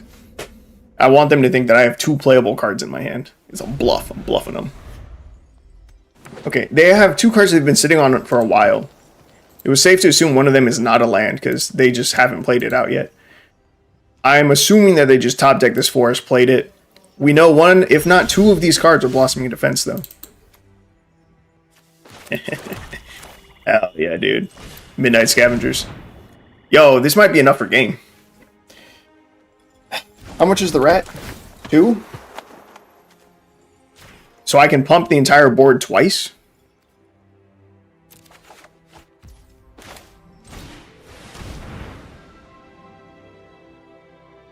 Do I know math? They would only be able to block 1 creature. That would be this one, which is the biggest. If I pump twice, it's 4, 5, 6, 7, 8, 9. And I think it's enough because we still get this as well. Wait, do I activate now? I think I go to combat first. It's going to flip. All of our things are going to get Menace. Oh, yeah. We need everything to get Menace from this first, right? Yes. And now we pump twice with the Raptor. Dude, we finally got there. We finally got there. Wait, if he had double Blossoming Defense, he could have won the game by now. So I don't know that he does. Wait, can this activate only as a sorcery? No. Why are you scaring me? Bro, let me pay. There we go. Come on, baby, that's it. This is what we were hoping for. This is the whole deck all coming together, dude. All the pieces of it. We got the Howl Bonder. We got the Raptor out. We got the Chittering Host. Look at this. He can block one of our creatures. One creature on the board, he can block it. And we're still going to connect for 22 damage. The only thing he can block is Chittering Host. That's his best block. That's his best block. Oh, no. No, don't tell me he has the other instant. No. No, I'm so close. Don't let me die. Don't have it. Didn't have it. Let's go. Oh, my God. It was horrifying. But, dude, that's it. This is it. This is the synergy. That's so hype. Yo, Chittering Host is nuts. That's so hype. Oh, my God. Yeah. All right, this deck, it's done. It's great. We're solid. Nothing more needs to be done to this one. It's just too good. Menace Tribal. Done. All right, I gotta take a piss. It's okay. Don't mind me. The only viewer right now is me on my phone, so we're fine.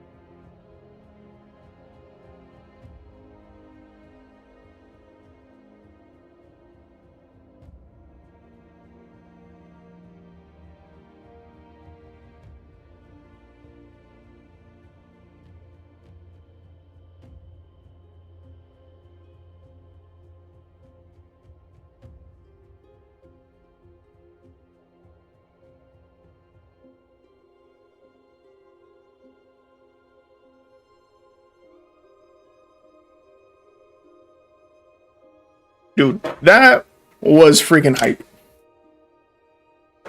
That was so good. Okay, Menace Tribal, done.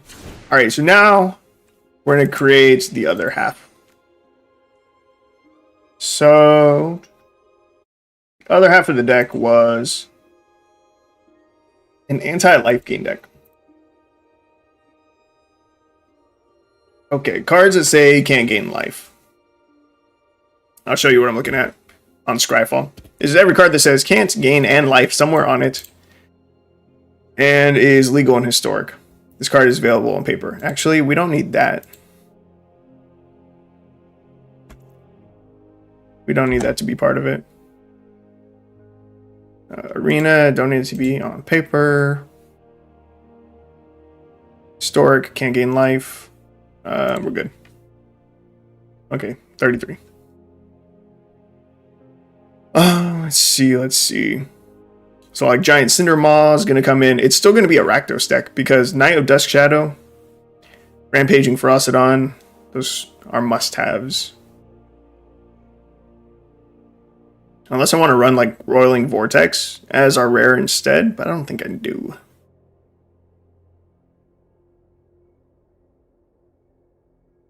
Your opponents can't gain life. Is Quakebringer better than Rampaging Ferocidon? Maybe. It'd probably be better for our curve. Because Calling a Professional is going in the deck. Giant Cinder Maw is going in the deck. Worm Tongue I want to put into the deck. That's a lot of 3-drops already. There's a 3-mana, 3/3 Menace. Players can't gain life. Whenever another creature enters the battlefield, Rampaging Ferocidon deals 1 damage to that creature's controller. Or a 5-mana 4/4 with Foretell. Or 4. Says your opponents can't gain life. At the beginning of your upkeep, it deals 2 damage to each opponent. This ability triggers only if Quakebringer is on the battlefield or if Quakebringer is in your graveyard and you control a giant.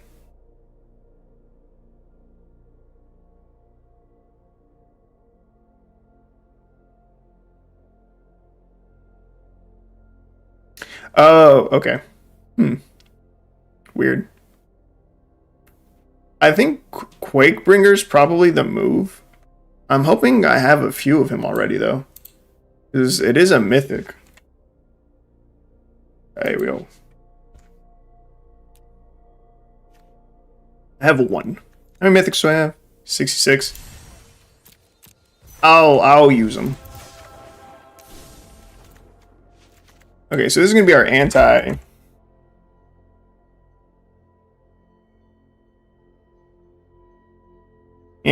gain deck. Anti-life gain. Anti-life gain? I feel like I normally separate life gain from 1 word into 2. Life gain is 1 word. Yes?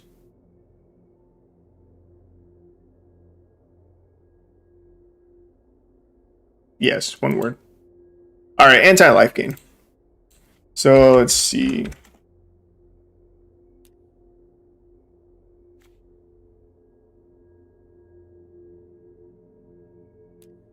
And gain life in these 2 colors.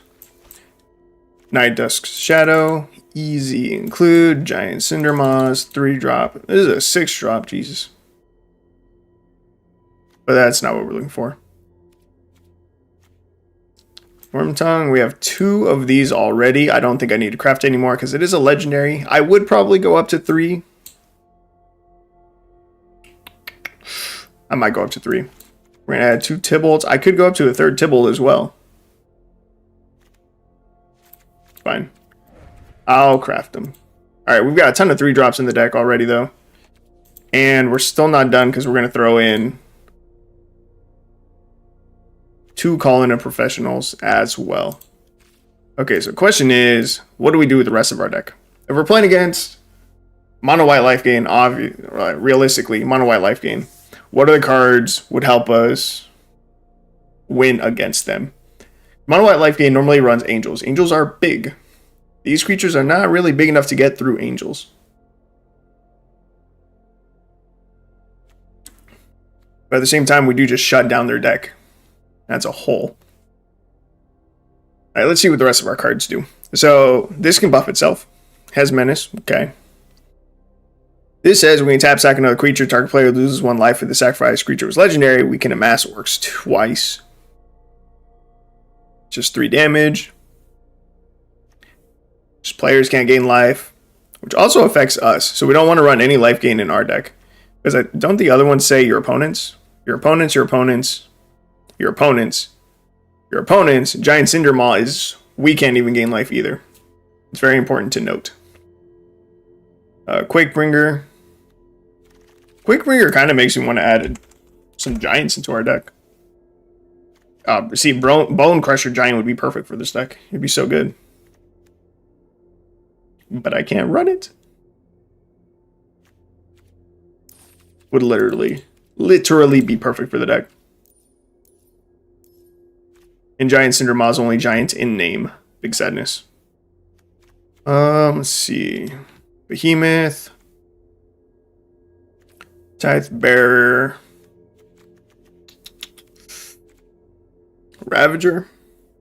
When enters the battlefield, deals X damage to any target where X is the greatest number of creatures you control that have a creature type in common.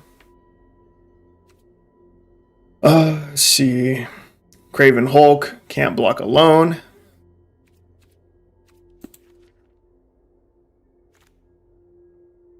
Grabby Giant.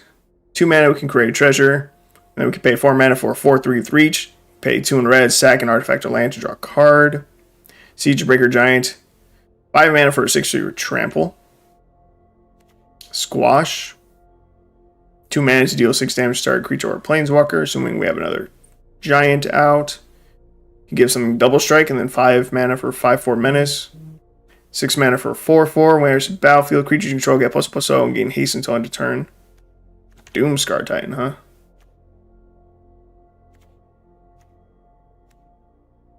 When this dies, deal 7 damage to a creature an opponent controls chosen at random. Trash. 6 mana, 5/5 haste.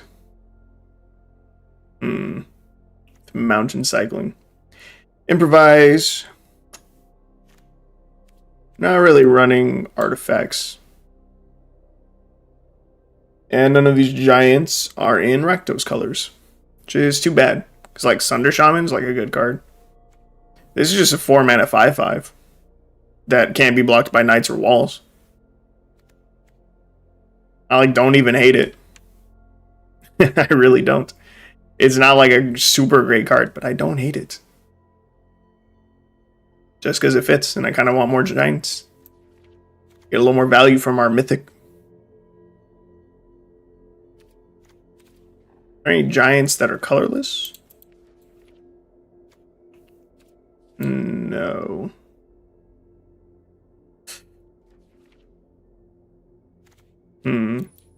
See, I just don't know what shell we want to run. And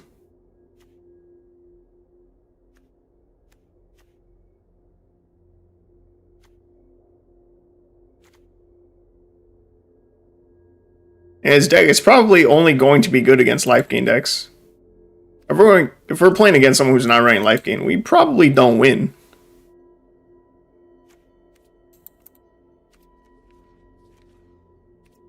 Alright, you know, fuck it. I'm gonna throw in the Rampart Smasher. And I am gonna craft it. I think that's 3 now. 3 uncommons I've put into this deck. Alright. Alright, we're done. We're done with the crafting. Let's see. Could just throw in some removal. We're definitely gonna need removal, right? Removal and draw, always good to put in the decks. We go pretty heavy.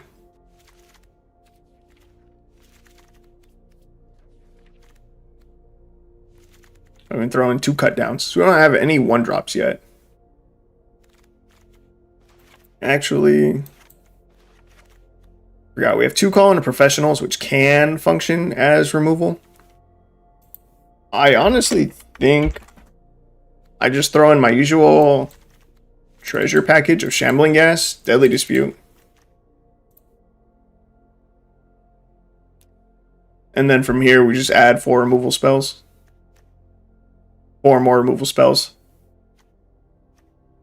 And then we kind of just hope that's enough.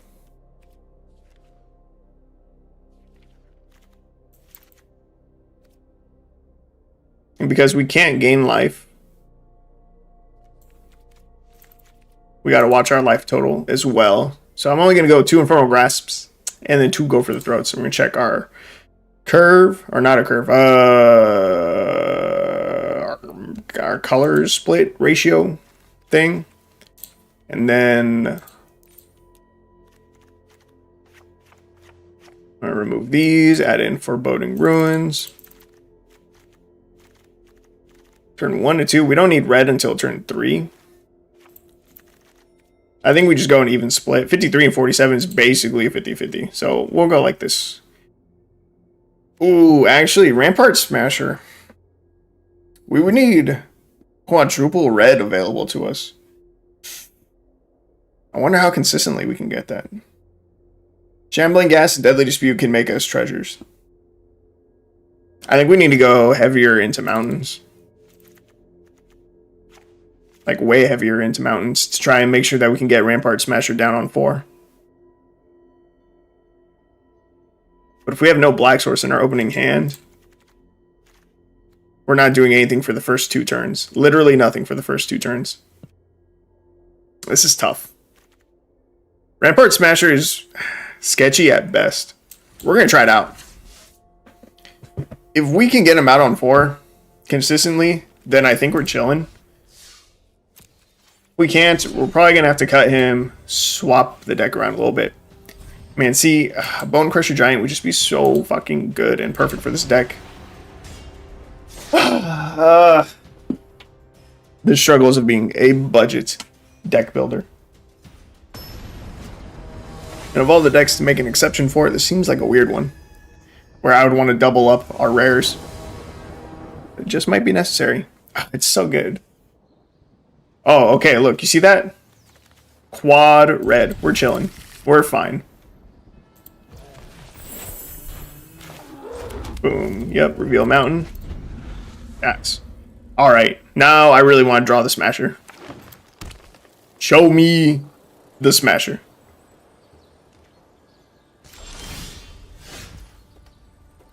Alright, Foreboding Ruins, reveal the same mountain. Knight of Dusk's Shadow.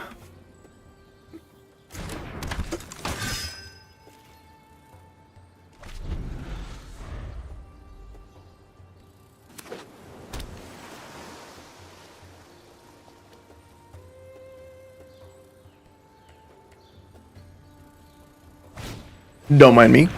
I'm just grabbing another drink. Hey, doesn't that gain you life? No? Trash.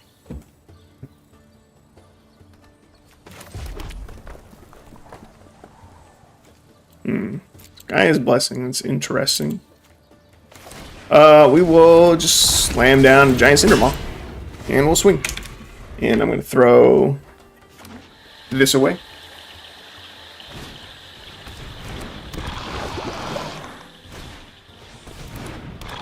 Another Rot Priest deck.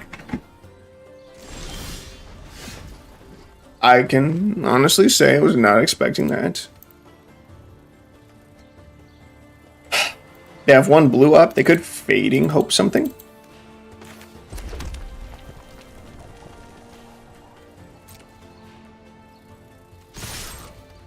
Let's see what they got.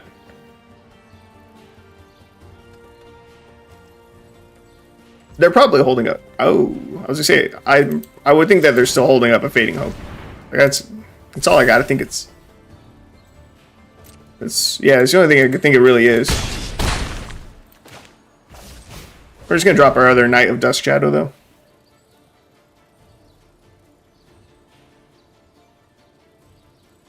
Well, our opponent really cannot gain life now. There's no way. Is it a counterspell? Ah, slip out the back. I almost thought that they had that card, but I can't remember the name of it. In which case, they fucked up. They took more damage than they needed to. Probably. Well, I guess... No, I guess they didn't really fuck up, right? Because they have... If they blocked with the Knight of Dusk's Shadow, they could have declared these two as blockers phased one of them out, but not both? I don't know. They're probably fine. And then it wouldn't matter against Trample, really. Oh, actually? Could they... I don't know if Trample goes through for when a creature phases out. They may have been able to block my Cindermaw with the Rot Priest, phased it out, and then taken 0 damage. I think that would have worked. Wow, we're going to take a lot of counters here. This is bad.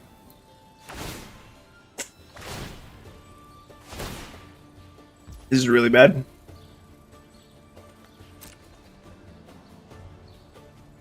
If they have the protection spell too, we're fucked.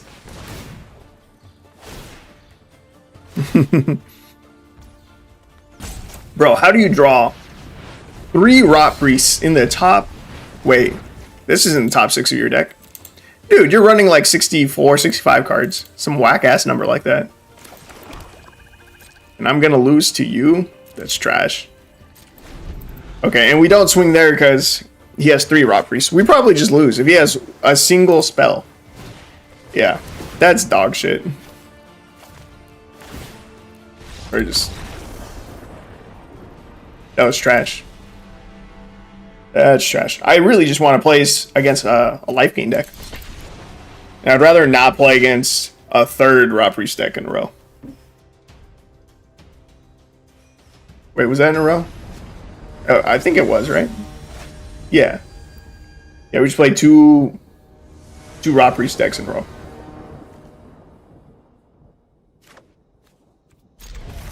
We can keep this.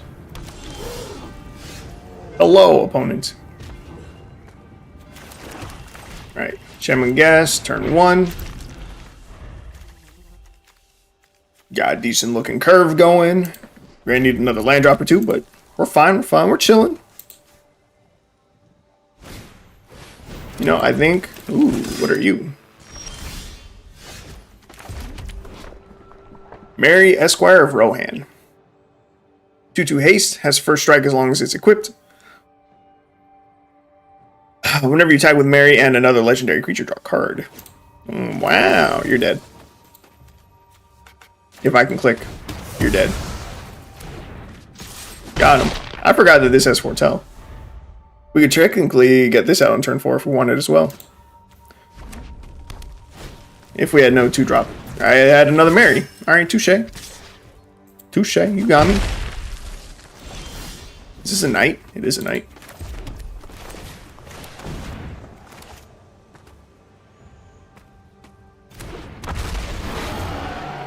Do I hold up the Shambling Ghast? Nah, we'll swing. Part of me wanted to hold that up just in case they play like another hasty creature right now.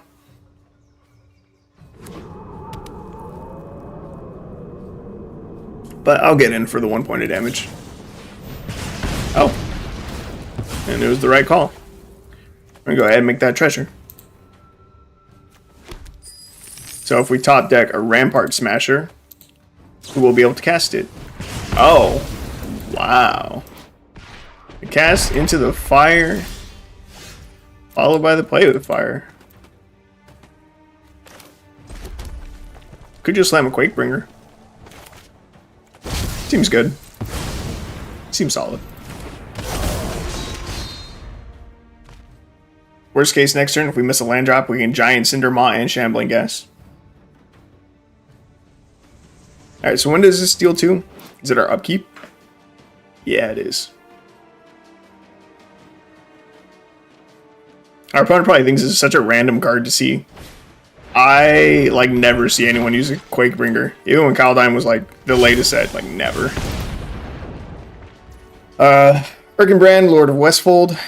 3 in a red for a 3/3 human soldier. Whenever it or another human enters the battlefield under control, creatures you control get +1/+0 until end of turn. Ah, man, see? The Rampart Smasher is 1 turn too late. But, like I said, if we miss our land drop, it's no big deal. We get Shambling Ghast and Giant Cinder Maw, and eventually our Shambling Ghast will die, so then we can play a Smasher. I'm going to offer the trade. He has to double block or take 5. Yeah, I figured he would not want to double block and sack his whole board, so we're good. We're chilling.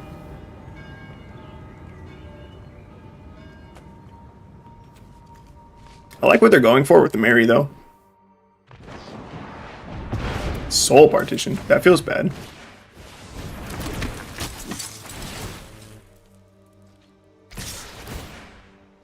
Damn.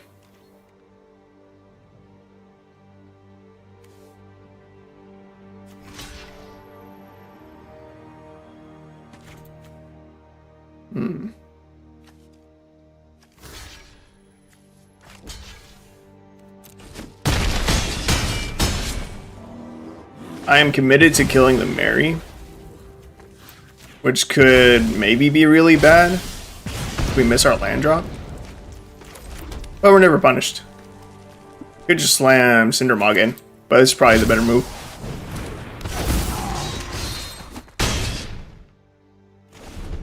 I am playing very fast and loose by swinging there.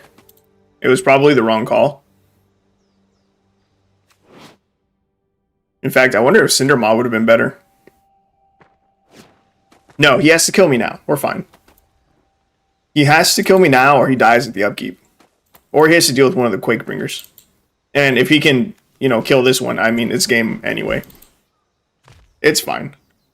I'm okay with having swung there. Otherwise, he'd be at 9, and there's a chance that he could just get around our creatures anyway. Yeah, see. So, have we seen... You could have a play with fire.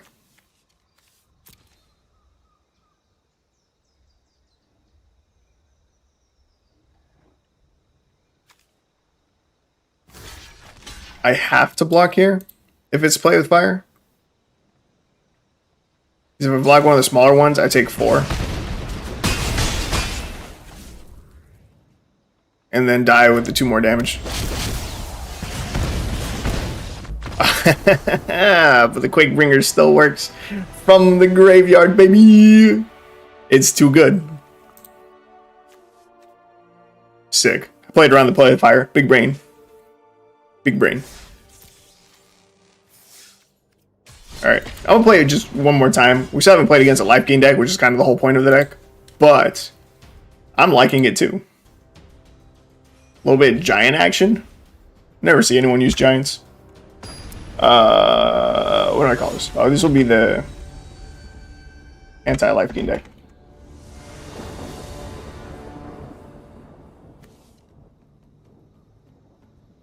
Curve is looking solid. And I think our land ratio is not too bad. As far as getting out Rampart Smasher on 4. Because like even this opening hand looks good. We're 1 red source away, and then we have Shambling Guest that can make treasure, Deadly Speed that can make treasure. Like we can get 4 red, I think, consistently. By turn 4. I think we're chilling. Seagate Restoration. That's interesting.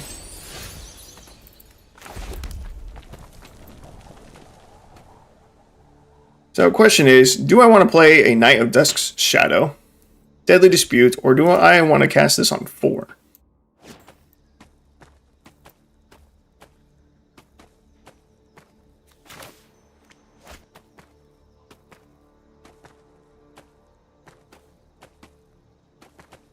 If I foretell this now, what am I doing next turn? Next turn I have 3 mana. Probably just Cindermaw. And then maybe just Curve out anyway.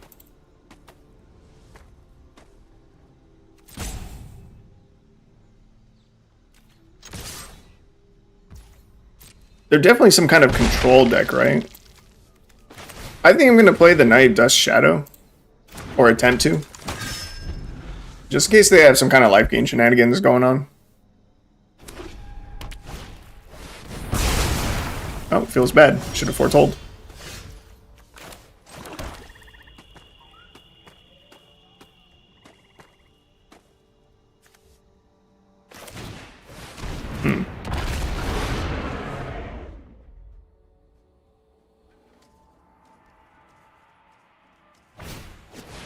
Damn. Feels really bad. Secret Rendezvous. Don't mind if I do. This is going to be difficult. Especially if they have exile effects. To prevent our Quake Bringers from going into the graveyard. What do I do? Infernal Grasp is not going to do much for us. How big is our hand? We got 7 cards in hand right now. I'm just going to replay this. And we'll swing for 4. 4 is not bad. And if they want to wipe the board again, I'm okay with it. Hey, that better not be perpetual. Oh my god, it is. It would now cost 6 to cast this 2-drop. That's wild.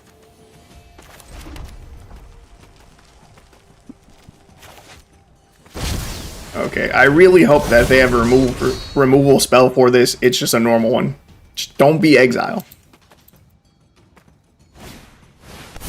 Yes! It's a Doomscar, that's fine. That's fine, baby. Do you have another one? So we're gonna try it again.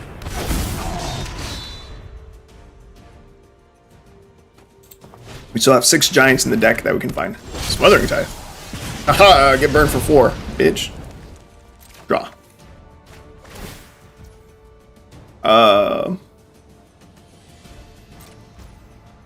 Do I want to pay 2? I'll pay 2. Fuck you. You ain't drawing shit.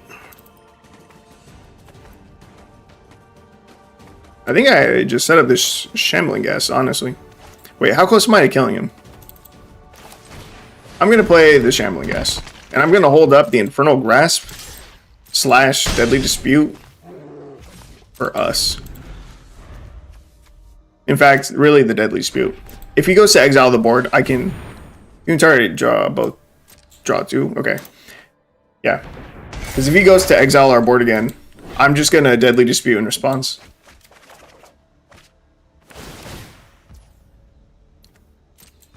I think I let him get the treasures. It feels bad.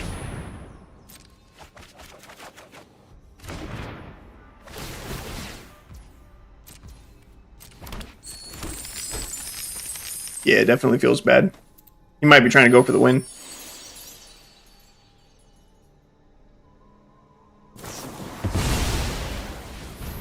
Jesus.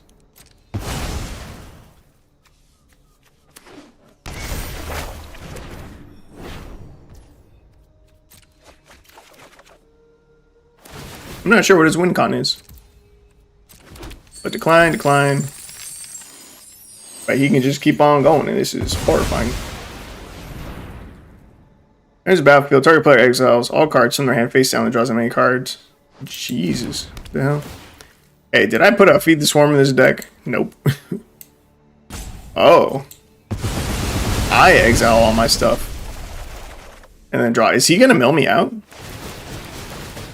Oh no, he's just getting a fuck ton of mana. This is weird. We're gonna lose. Whatever he's doing, he's set up to do it. I wonder if he just keeps bouncing the Induced Amnesia. Or he doesn't need to bounce it. He can just keep playing it. Yo, this is kind of sick. I kind of want to steal his deck. It uses a lot of rares though, so I don't think I can. Smothering Tithe is really essential to this deck. I could run 1 Smothering Tithe and then 3 Induced Amnesias. That's it. What? And you have Approach of the Second Sun? Dude, why? Wait, why didn't you just cast that? You're about to mill me out. Bro, you just play this one more time and you mill me out. Yeah, what the fuck?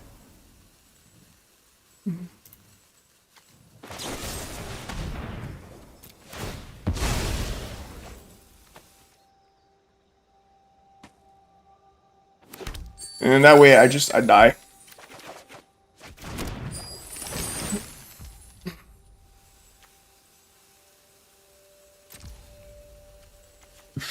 Oh, yeah.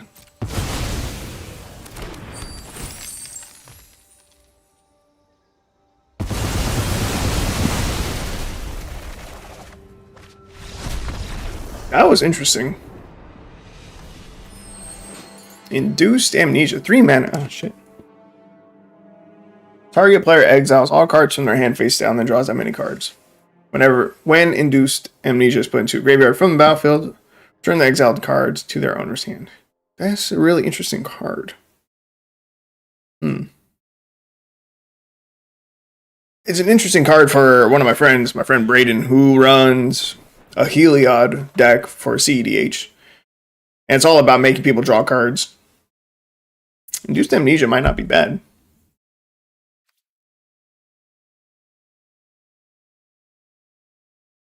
It is target player, but it's not bad. It's only a 3-drop. Interesting. Very interesting. Alright, we're going to play one more game. One more game of this deck, and then we'll move on.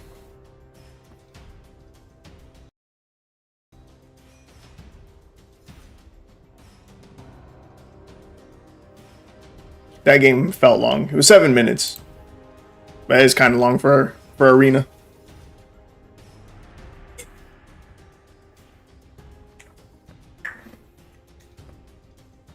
Bro, just give me the mono white life gain deck. Come on. They're everywhere. Give it to me. Dude, I swear Arena tries to give mirror matches. I swear they do.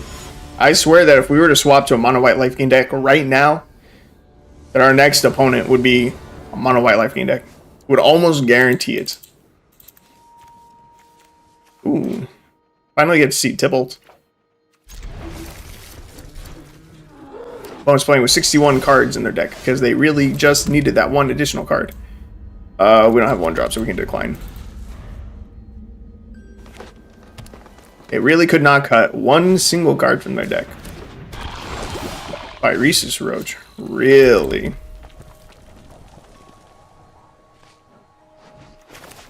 I think I'm going to go with the Foretell, which means we're pretty much committed to playing Quakebringer on 4. 1/1 Toxic 1, whenever deals combat damage to player insects you control and insect cards in your graveyard, hand, and library. Perpetually gain Toxic 1. I just saw this card the other day and I thought it's super good. And look, we would be able to play our Rampart Smasher on 4. That's crazy.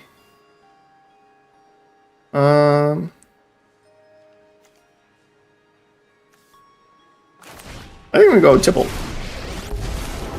Play nice, And we're gonna create a little devil. are painfully slow. Guess put the bounty counter on it. It's okay. But dude, what is up with this? Why does it keep putting me against Rock Priest players? This is nuts. Right? Am I tripping? We've played it now like 3 times.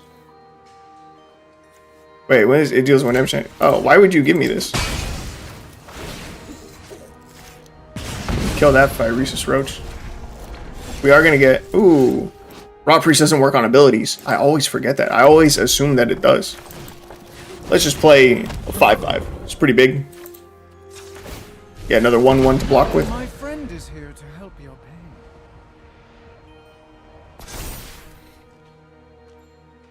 Really? You got a fight effect? I hope not. They do. Trash.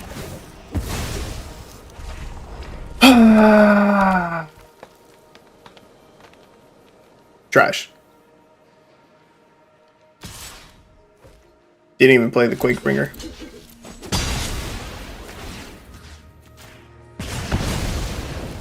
The Roach is dead though. Interesting. Alright, it's Quakebringer. Go. I should have played Quakebringer first. Like 110% I should have. I got distracted. I wasn't paying attention. Because if these were swapped, I guess it wouldn't have mattered. But they say then at our upkeep we would... Actually, yeah, it doesn't matter. Never mind. It would have been the same either way. This is super annoying though. Dude, I'm tired of playing against Rock Priest. Ooh, it's getting enter tapped. It sucks. Alright, whatever. I'm just gonna concede.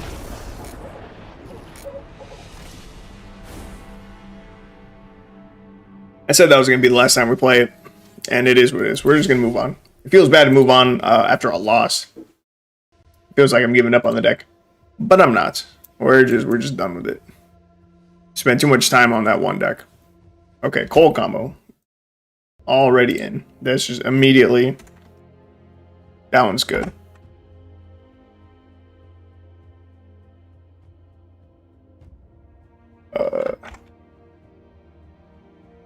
Into Destiny. 0. Excuse me. 0 rare landfall. This is gonna be the next one. Next one that we test out. Goddamn. Okay, I'd actually just played against someone who used what card? Enter the Unknown.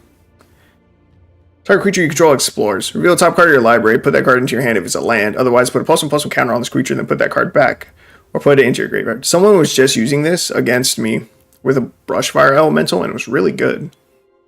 I have 4 Blossoming Defenses, which I don't think is as good as using Enter the Unknown. So that's a really easy swap. Scythecat, Harrow, Skyclave, GOP, Brushfire Elemental, Vigorate Rampage. Oh, Jesus. Okay, I'm really trying to kill some motherfuckers out here. I'm trying to win fast. I guess I keep the 2 Evolving Wilds. Yeah. Alright, let's try it.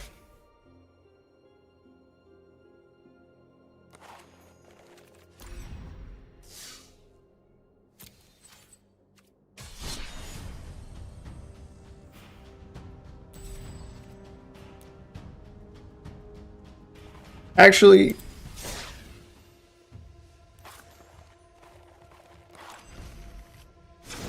I didn't forget about these lands, but I thought I wouldn't need them.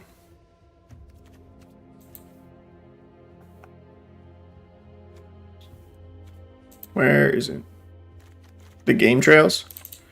But I can still add them. They'll be a little less consistent. I think I'm just going to go with 2, actually. They're going to be a little less consistent in the deck because there's a higher chance of us having a non-mountain or forest in our hand, just because we have the Evolving Wilds and Cabaret Courtyards. But I'm still going to throw in 2. And part of me was thinking I don't need to run them because we don't get additional landfall triggers from it. But even just for mana fixing, I should throw in at least 2. Alright, 0 rare landfall. Let's see what it's got.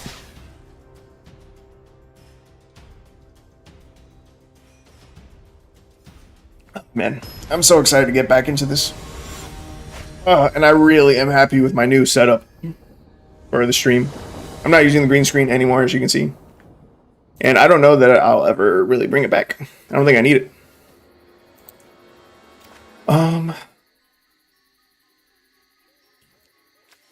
Do I mulligan to get 1 or 2 drop? Yes, I do. 6, and I'll drop a forest. We're gonna find more land. We are. I know we are. Soul Warden.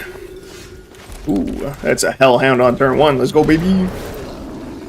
Perfect top deck. Let's go. Right, but this deck, we're trying to win fast. Like, really, really fast. As you see this Invigorated Rampage and the Teamer Battle Rage, that's trying to give +4/+0 to a creature, and this is trying to give it double strike. And trample. Like, it's crazy. We're trying to go really fucking fast with this deck. I misplayed. It didn't matter. We probably just lose to this Voice of the Blessed, which is AIDS. I hate Voice of the Blessed so fucking much. Oh my god! We're going against a mono white life gain right after I swap off the anti-life gain deck. The game, it fucking knows. All right, we're just gonna move on. We're gonna pretend this game didn't even happen. But fuck Arena, dude. It knows. It's bullshit. I'm gonna go change my Pandora right now too.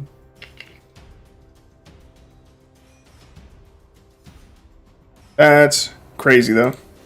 It knew as soon as we swapped off the anti-life gain deck. Who do we go against? Mono white life gain.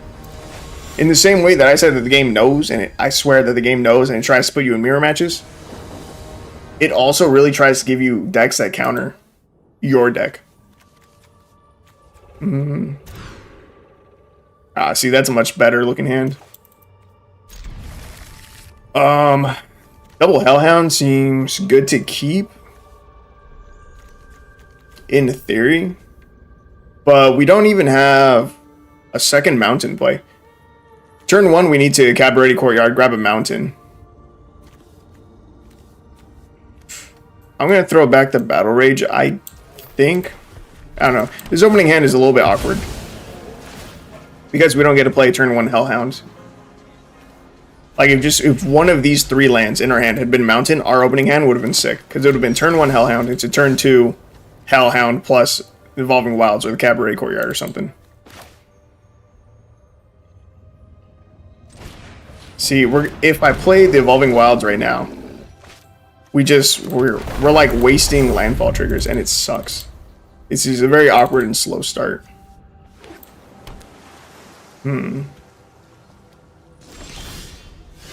It's unlucky.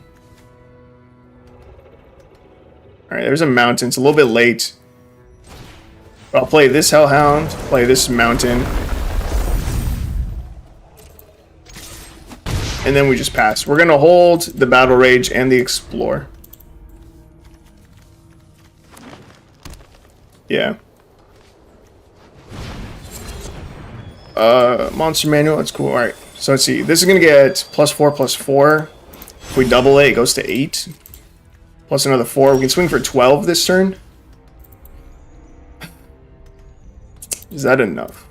Is it worth swinging with 12? That's an Ulamog.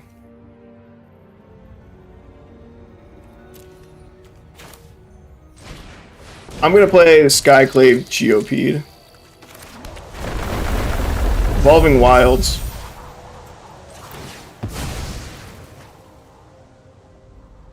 We're going to grab... I guess we'll grab Second Forest. We only connect for 8. But we set up our Geopede to potentially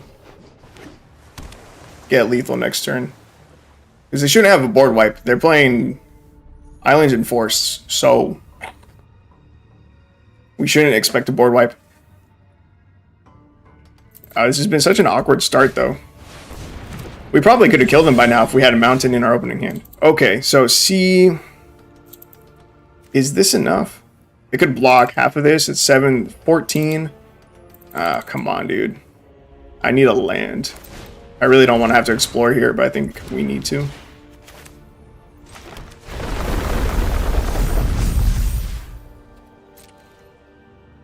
If he doesn't block the Geopede, we win.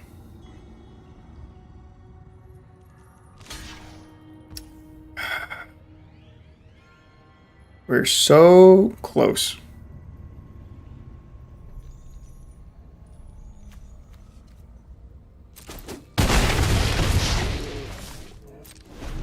Dude, oh my god, come on. I could have invigorated Rampage to get another 4 damage in. Set him to 2, but it's not enough.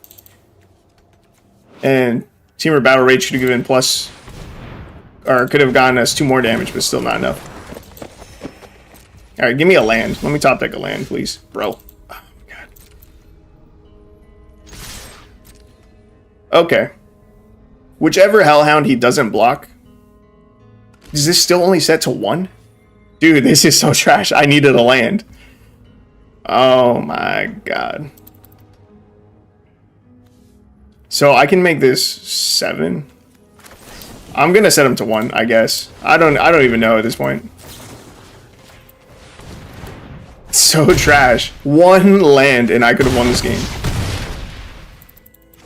But now I don't know that I can connect for this last point of damage. This is so trash, dude. Alright, I think... I don't know if I just got super unlucky. Or if I need to change something here. The Explorer is questionable. I feel like I don't see Explorer in a lot of landfall decks. No one runs Skyglaive Geopede, and no one runs Territorial Scythecat. That I can promise you. Oh, fuck. There's the Ulamog. And now I can't get around him.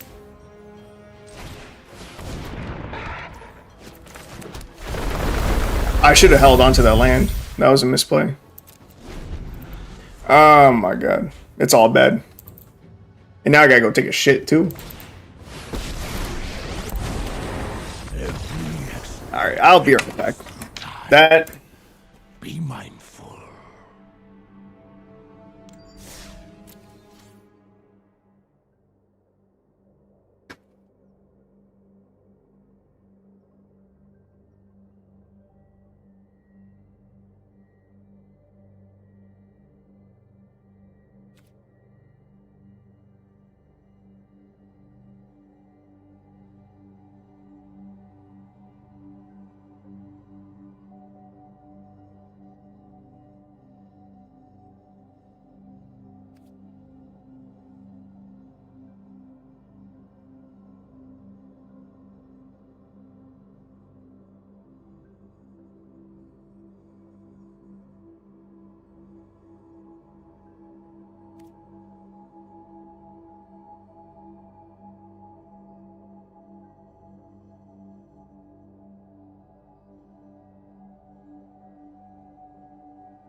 Alright.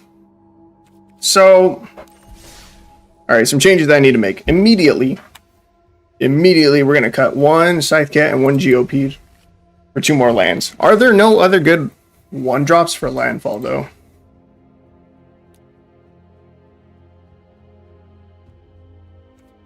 I don't think there are. I think Hellhound is the only good one,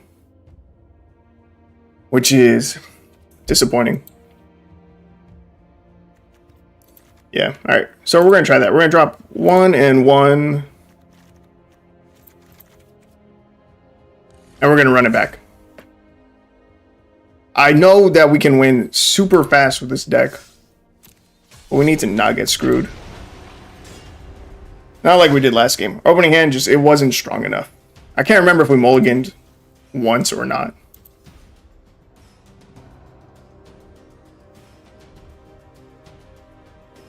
Alright. It'll be fine. I think this will help.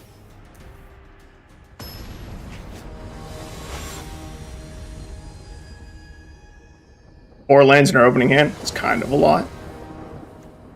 Yeah, his hand is dog shit. Also dog shit. We don't have a lot of creatures in this deck, and I just cut 2. Which feels bad. We really, really need this Hellhound. Or an Elemental. If we don't have one of those in our opening hand, we really just can't play. Okay.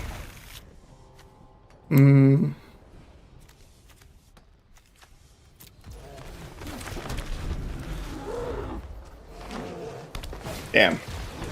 You see, having a mulligan down to 5 feels really bad.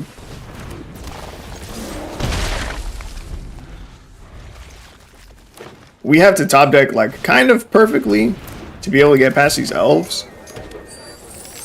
But we might be able to do it. They won't be able to block our elementals for a little bit. Ooh.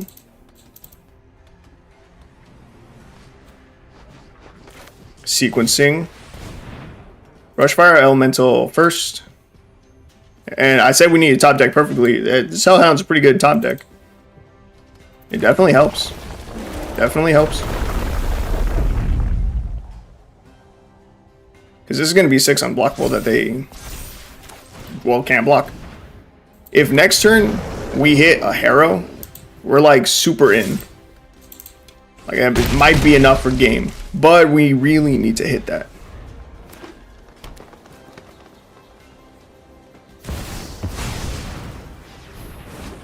Shia, okay.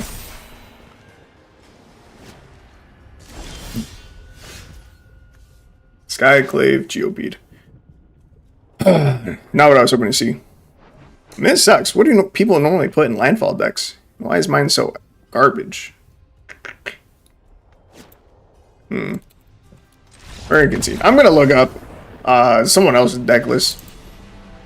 I know this is a 0 rare one, so we're playing at even more of a disadvantage than usual. But this feels not right. We're gonna scrap the deck. We're gonna try from scratch, and it's something that I recommend people do more often. Too many people get caught up when trying to build a deck. They get too caught up with trying to keep certain cards in their deck, when really the best thing that you should do is just scrap your whole deck, start from scratch, and then you'll figure out what cards really matter. So Hellhound, definitely still need that. Rushfire Elemental, must have. This is a new card. 4 mana 4/4. Whenever a land enters battlefield under control, target creature gets +1/+1 until end of turn.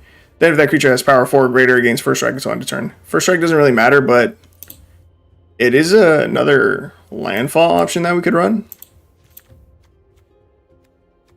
And it's an uncommon, so we can still keep this a 0 rare deck. In fact, I can throw on common and uncommon right here.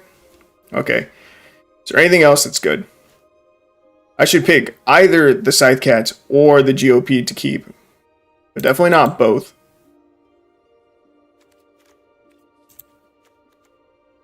GOP would be better for ending the game quickly. Scythe Cat is better if the game is going to go on longer, because Scythe Cat gets +1/+1 counters. This gets +2/+2 until end of turn for each land.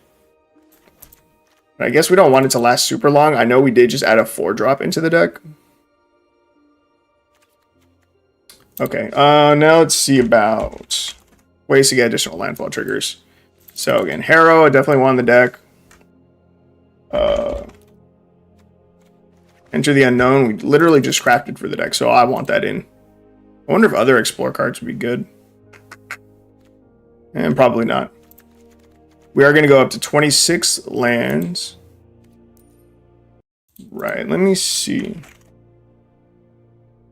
So I was going to look up someone else's deck list, just see if there's anything I'm missing. Are there any other staples that I'm just not remembering? We could do like Roiling Regrowth. Is that better than Cultivate? Probably. Is it better than Cultivate? Oh, Jesus. Sack a land. It's like Harrow, but worse because they come in tapped versus Cultivate. You get one on the battlefield, one into your hand. Is keeping the one in our hand better? I don't think holding one in our hand is necessarily better. It's tough. Roiling Regrowth guarantees that any triggers on our creature happen that turn.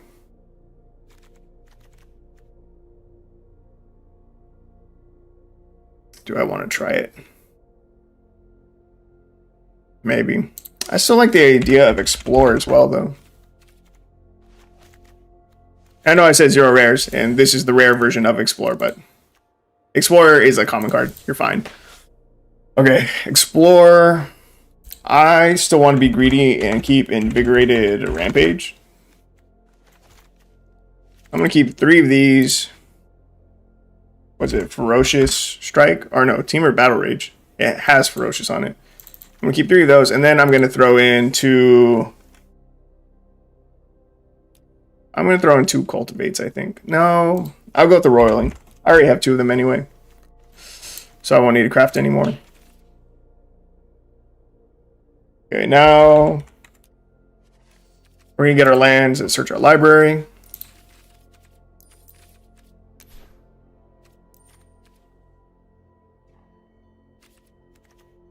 We need 4 Cabaret Courtyards.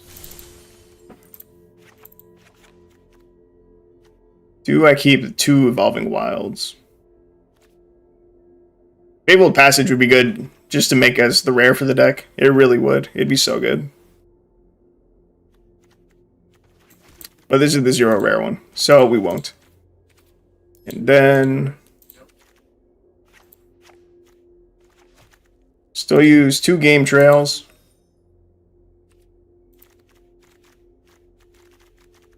And we leave it an even split. Yeah. Alright, we're going to try this out. We still don't have a lot of creatures in the deck. We only have 14, and so it's like super imperative that we have a Hellhound or a Brushfire Elemental in our opening hand. That's crazy though. Are there really no other 2-drops even that are good? Lotus Cobra? No, it's not aggressive. Nectar Pot, not aggressive. Growing Earth? No. And then just 3 drops and on. That's crazy. The Hellhound and the 2-drop Elemental. Those are the only good landfall creatures in the 1 and 2 drop slots. That's insane. It seems so low because it's such an aggressive deck normally. I don't know how people win so fast with it normally. That's real crazy.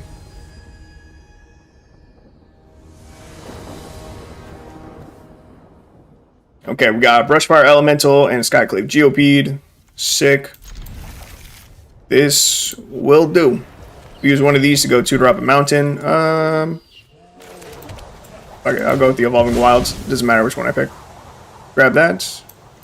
Get our mountain. Next turn we can Brushfire.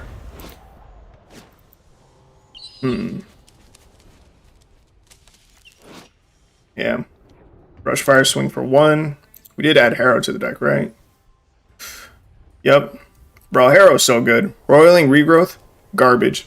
Main reason why? These are the same fucking card. Except that Harrow lets your 2 basics come into the battlefield untapped. Where Roiling Regrowth specifies that they come in tapped, and that's dog shit. This means that as soon as you sack a land and get your 2 basics, you have 2 mana that you can still use. And as you can see for our deck, 2 mana can go far. 2 mana can go real far. Now, Strider is interesting. The first strike I don't think will matter that much.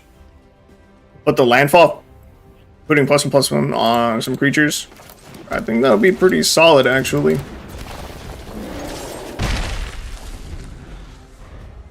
I really want to see the Enter the Unknown though. Again, I saw someone use this against me, and it was just really good.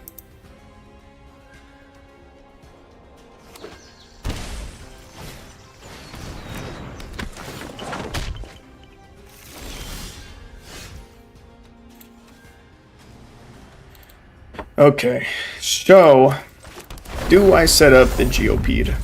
I think that I do. Can't block this 3, they take it, cool. Next turn, I can play Cabaret Courtyard. We can explore. Still drop a forest. And that's 3 landfall triggers. Can I make it so that I Battle Rage as well? Yes, right?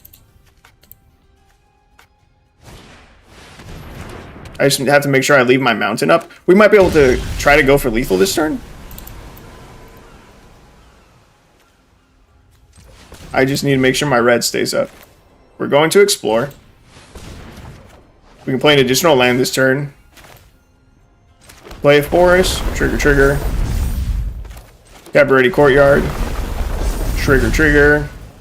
Trigger, trigger. Doesn't matter which one we grab. I'll grab a mountain because it makes me feel better. And that's already lethal. And we didn't even use the Teamer Battle Rage yet. And that's game. Alright, that's what I'm talking about. That's what I'm talking about. Overkilled by 10. Let's go, baby. Let's go. Alright, that felt a lot better. That felt a lot better. And the Geopede came through. Geopede was the right call over the Scythe Cat. Scythe Cat's too slow. Okay, fuck it. Do I want to play one more game? I was going to say, fuck it, it's good enough for me. You know, I still have a lot of decks to go through. Fuck it, good enough for me. It's a 0 rare landfall deck.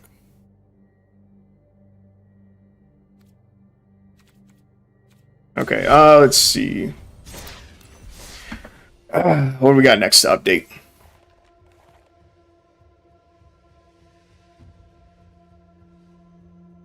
Golgari Toxic. This one I think is just good. I think it's like fine as is. I feel like I just played this deck not too long ago. Venerated Rapris, Professor's Warning, Blade Brand, Bite Down, Pin the Fang Bearer. Oh, you know what? Okay, so something that I just saw. I have Ichor Spit Basilisk in this deck. Interesting. We might need to play this deck actually. But.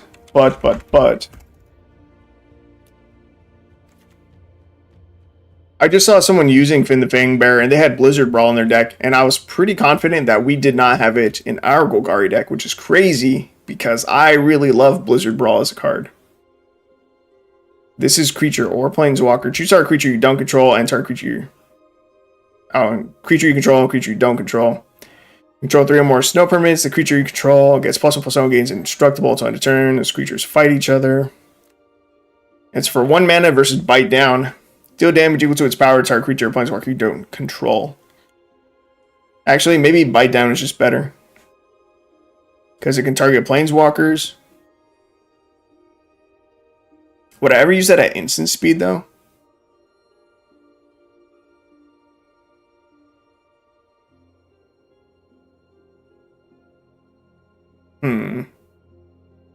Blizzard Brawl is arguably just better. It's tough. There's no way I ever hold up 2 mana to Bite Down, right? And our curve is super high in the 1 and 2 drop slots. Which means that if it comes to holding up 1 mana, or like using 1 mana for a Blizzard Brawl throughout my turns, like it'd be fine. Like if on turn 3, if I want to play a 2 drop and then Blizzard Brawl, like that'd be fine. I'd still be developing my board pretty decently. That would lower my curve even more. Getting rid of the bite downs, going to Blizzard Brawls. It's not a bad thing. It's just it'd be lowering it even more.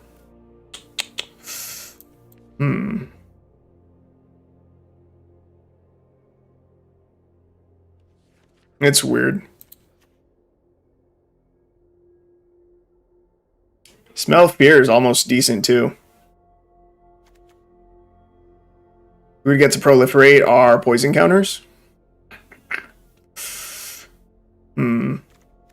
If this dealt damage instead of fought, oh my god, it'd be so fucking perfect.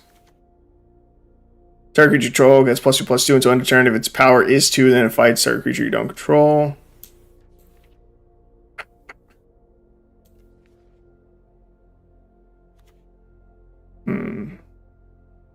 That's a cool one. If you win the fight, you get to draw a card.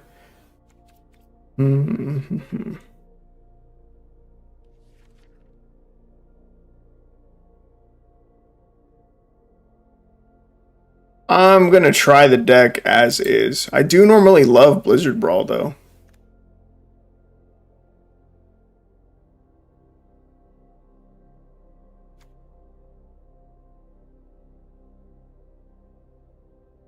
Nah, fuck it. I'm going to get rid of those. We're going to go with the Blizzard Brawl. That means we need our Snowlands.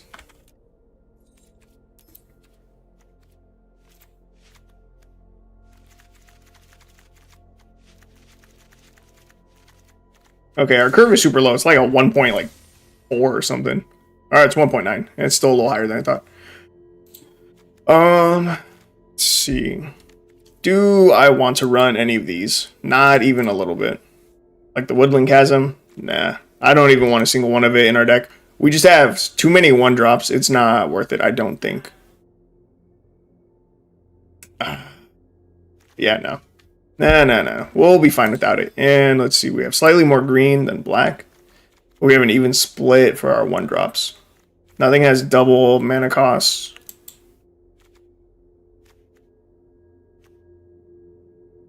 Ooh, we got cool art for Finn. Alright, we're gonna try it out. We're gonna try out this Golgari Toxic. That should be it. We should be fine.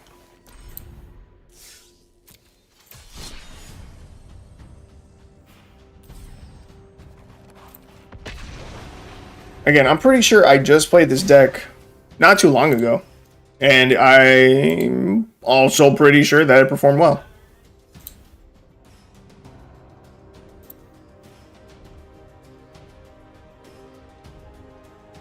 Oh, I played it earlier today, about 6 hours ago. It went 1-1. Is this on my list already?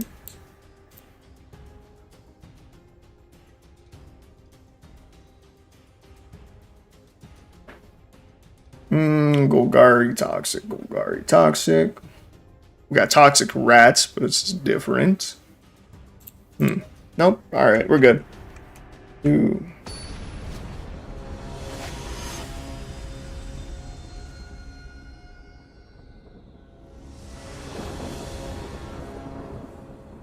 Dang, dude. I'm still not even halfway done yet. Okay, opening hand. Good enough. We got 1-drop, we got a 2-drop, we got some fights. Soul Warden feels bad. Ooh, Rod Priest on turn 1. That's pretty good. Okay, we can Rod Priest here. Oh man, we're going against life gain too while we're a toxic deck. That's pretty sick, because we just don't care how much life they gain. Okay, so turn 1, Rod Priest. Turn 2, we can set down our Skull Dweller and then also fight the Soul Warden already. And that's pretty hype, because fuck Soul Warden. I hate that card. It's too good. And the reason we fight it now instead of like developing our Toxic Scorpion, the main reason, whoa, was so that we could swing in. But I just got super punished. What the fuck? Damn. You really just flashed in a 2/2, huh? Okay. That does put a damper in our plans. Like a lot. Like a lot. That was super bad. Blizzard Brawl even makes our creature indestructible, but it's not until we have 3 snow permanents. So I guess... Damn, I really got punished for not waiting 1 turn. If I just played out the Toxic Scorpion and saved the fight for this turn, when we could give our Raw Priest indestructible too, we'd be in a way better spot. That's crazy.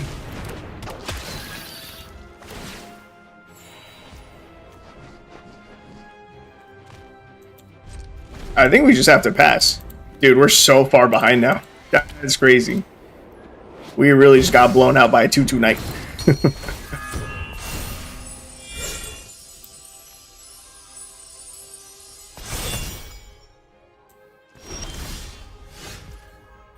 Ooh, another Rot Priest. I think I set up the Necrogen Rot Priest though.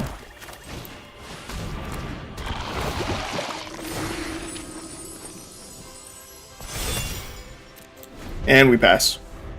Okay, next turn, I think we can get some decent momentum back. Because this Rot Priest, if you don't know it, it says whenever a creature you control toxic deals combat damage to a player, that player gets an additional poison counter, which is pretty sick. Their Heliod is still not online yet. Oh, now it is. That's bad.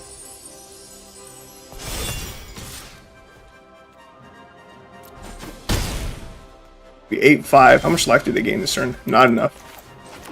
Cool. What do you do? Alright, and we pay 3 target creature we control with Toxic, gains Death Touch until end of turn. Right, so we're going to Rot Priest. Oh no, we'll gain 1 life. It's fine. Now we're going to Blizzard Brawl. We can make Skull Dweller. Do I want to kill their Healer's Hawk? I think we kill the Healer's Hawk because we can't block flying and that has lifelink. And that turns off Heliod. Sick. They put the counter on Soul Warden.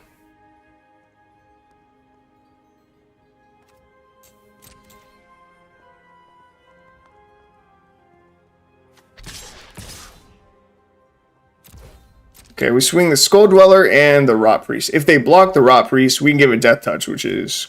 Oh, wait, doesn't that cost 4? No, it costs 3. We can still give it Death Touch. So we will at least kill something.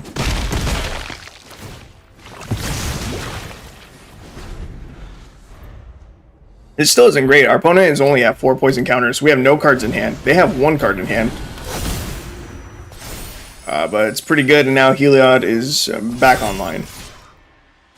And we are down to 8 life. It's not looking good. If we just... Oh my god, we top deck the land. Yeah. Yeah, we don't win. Fucking mono white life game. God damn it. We really just lost to that 2/2 knight that they flashed in. That's so crazy. That is so crazy. Alright, we're gonna try it again.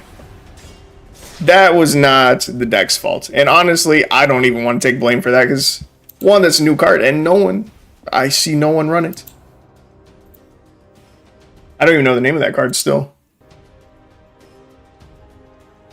But it's fine. Hopefully this match will go better.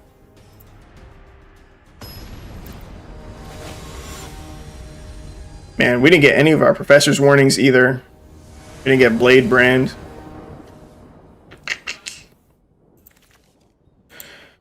Opening hand, super slow. We're gonna mulligan. Better.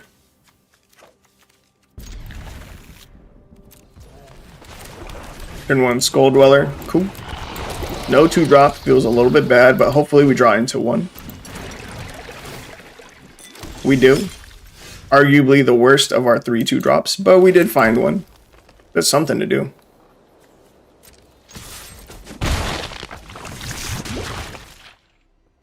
Honestly, I'm just going to cast it to draw a card. It's not great. This card definitely is questionable in the deck list. I cannot deny that. That's questionable, and so is the Professor's Warning. But I really like Professor's Warning. We have to discard. It's trash.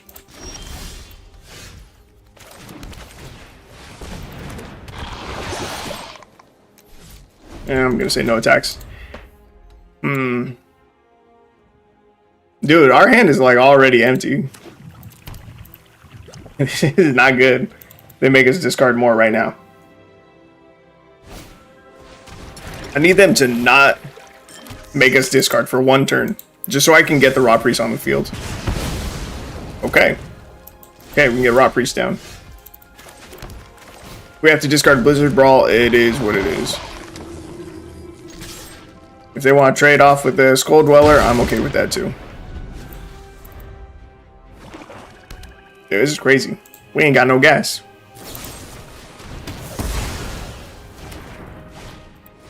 We ain't got no gas. Blood type Harvester. I wonder if this deck needs more draw. Maybe. Maybe not.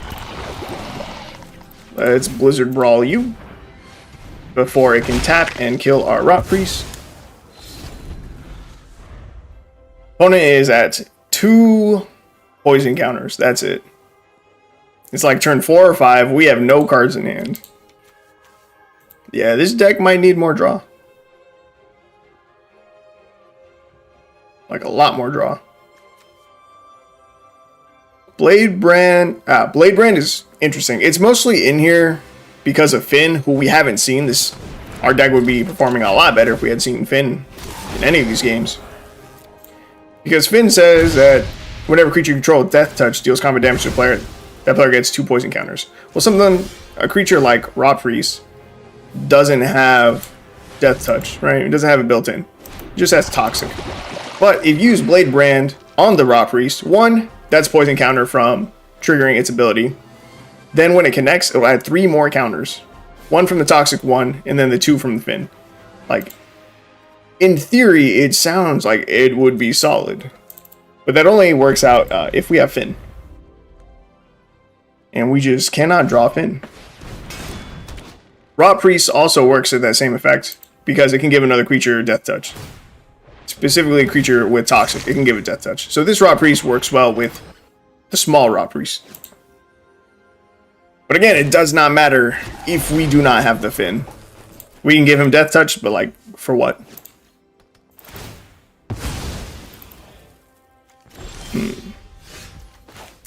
Top decking land does not feel good. Although, if we swing in with both here, they could double block Rot Priest. That would be bad. That would be worst case scenario. But we can give big Rot Priest Death Touch right here. And that'll kill Lagomos. There's probably something I'm missing. Is this an artifact? No, right? You deal 1 damage to each opponent, get 1 life. That's fine. You can pay 4, sack the Blood Fountain, return up to 2 target creature cards from a graveyard to your hand. It's okay. Took no damage, feels bad. Sulaport Cutthroat, that's okay. Using Blood Token, cool. We're playing against an Oni Cult Anvil deck. Anvil decks were like really, really strong and really good in the Artisan community. All right, we're gonna use Blade Brand here. We're gonna put it on the Rot Priest because why not? We're doing this just a draw card. Give me another Blizzard Brawl. Hey, this will work. We can play that.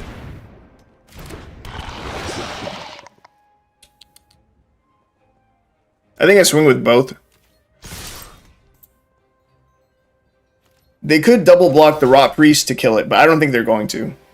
Yeah, I figured they would block with their artifact creature and then probably sack it to Anvil again. Or sack it to Corrupted Conviction, that's fine too. Yeah, buddy. Get that additional counter, let's go. Alright, they're halfway dead. We still have 0 cards in hand, but they don't have a lot going on either. So, we're chilling, we're chilling. That's a lot of cutthroats. It's a lot of cutthroats to block with. But they kind of need to block. I think we can win. We can pull this off. Luckily, our opponent just has had, like, no pressure. So, we're cool. We're chilling.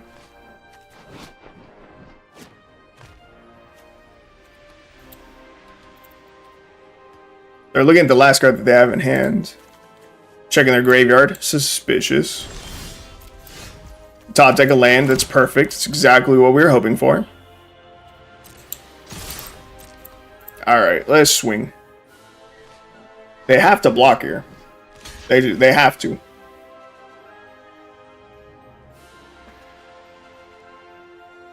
Should block more than them. Alright, they're going to double block the Venerated Raw Priest. Understandable. Understandable. They'll go up to 7 poison counters here.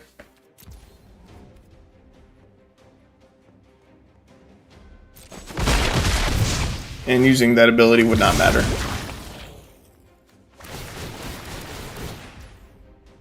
They gain a bunch of life. We lose a bunch of life, but not enough to kill us, so we're okay. And again, we don't care about their life gain. We're toxic. We're toxic AF, boy. Alright. What can we top deck to win? Does any top deck let us win? Probably not. I think this deck might need more removal. A little removal, a little draw. Something like some cut downs I feel would be like really beneficial in this deck. Maybe even better than, you know, keeping in the Professor's Warning. This was to give a creature indestructible. This was like in here to try and protect our Raw Priest.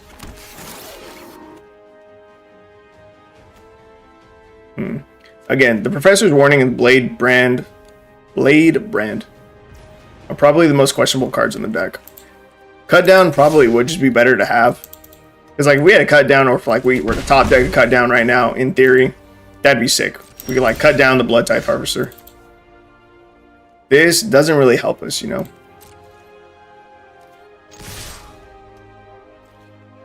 Like they maybe trade the Blood Type Harvester with the Basilisk, but then aha, joke's on them. We can buff this. Or we could have made it indestructible. But I'd rather buff it.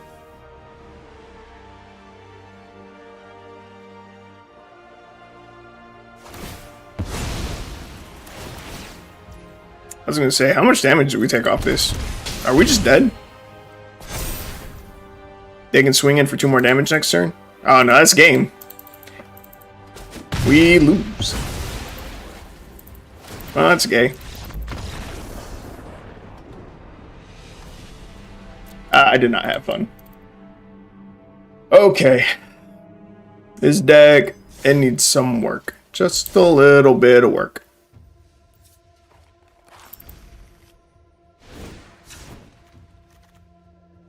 I would like some draw.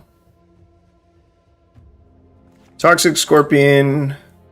It's just not good.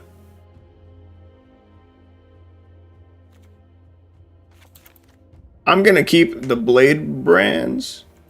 No, I'm not. I'm gonna get rid of all of this. Okay, so let's see. What did I just say? Cut down would be good. Let's see.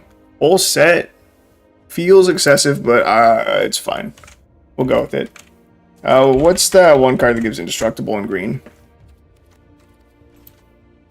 Tameo Safekeeping. I'm going to add 2 of those into our deck to protect our Raw Priest. I want some draw. Question is, in what form?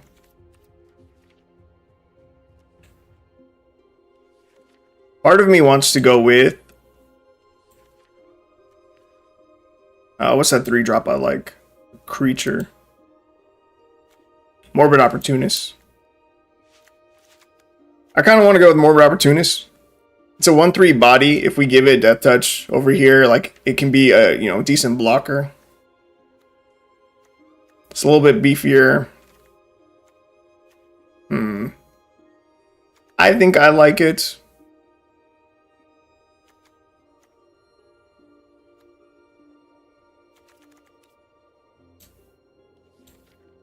I could add either 2 more removal spells or 2 more draw spells.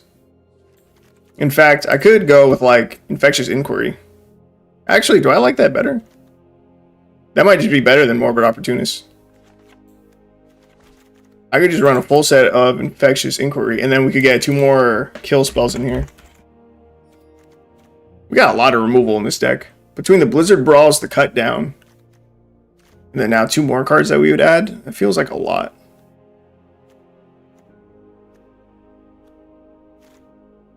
We'll add 2 more removal spells.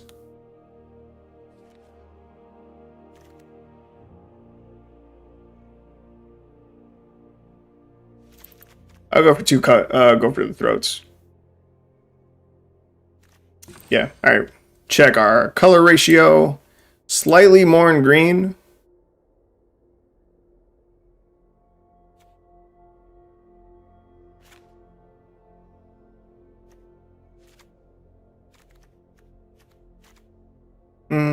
Nah, fuck it. We'll leave it even split. Alright, we're gonna try it out again. I think this will be better. I think this will be a lot better than what we had before. And if you don't use a deck tracker, you really should. Because I just made a bunch of changes to the deck, and I'm going to be referencing that deck tracker a lot. Because I don't want to think that I have a card in my deck right now that I'm trying to draw towards, and it's just not there. But I think this will be good. I'm really hoping that this will feel good. And I don't know why I didn't think of Infectious Inquiry like whenever I first made this deck. It's like it came out, yeah, it's not like this is a new card. It came out at the same time as the Venerated Raw Priest, and I just didn't put it in the deck. It's draw, we lose 2 life, that's fine. And then each opponent gets poison counter. Like, that's sick. Alright, unlucky. Opponent goes first? Nah. Alright, we can keep this 6.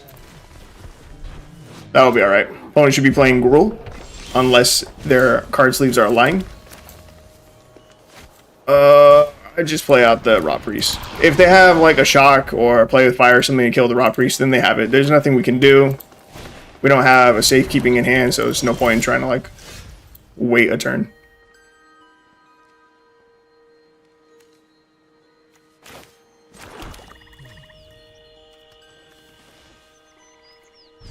And we just pass. Oh man, it really sucks that Blizzard Brawl is not instant speed. It'd probably be too good if it was. Even just being able to use it defensively would be sick. You're fucking lying. You did not just stone rain me. Bro. Oh my god. And we just lost our only black source. That's so trash. And I cannot get through the Scrap Gorger. It is too big, and I don't have any cards in my deck that give Death Touch anymore, except for Raw Priest. Bro, where are my cut downs? I have so many cut downs in the deck. Not that I could even use it. Fuck, I can't use any of my removal spells right now. Bro, Finn has to carry this. Finn literally needs to carry. When this gets 3 counters, it can block. Oh my god, see, we even have the cut down. Oh wait, actually, we can still Blizzard Brawl. I should get down the Basilisk now before they destroy another one of our lands. Bro, that's so dog shit, though. Oh, wait, I should have swung both. Ah, that was a mistake. We could have gotten a counter on him. Fucked up. It's okay. If we lose by 1 poison counter, like we get them to 9, then that misplay cost me the game. Dude, they're really out here destroying lands, though. That's wild. What's crazy is that I think we're actually fine. Like, it's super annoying, but I think we're about to beat the fuck out of them. What is that, like 5? 6? We just connected for 6 poison counters. That's nuts. Go ahead. Stone Rain me again. Do it. Do it. I dare you. When it starts the battlefield, choose 4 non-enchantment permanents you don't control and put an aim counter on each of them. At the beginning of your end step, if 2 or more permanents you don't control have an aim counter on them, destroy one of those permanents at random. And they destroy a land. Haha, good game. Fuck you, dude. That doesn't even kill. That's just to get an extra. Oh. They're just like BM. Let's go, baby. Let's go. Easy day. Alright. Deck felt way better. And beating a land destruction deck always feels good. Dude, that guy's scum. Dr. Megalo, scum.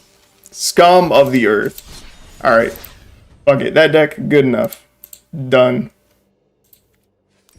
Move on to our next deck. Did I write this down? No. Golgari. Toxic. Done. What time is it?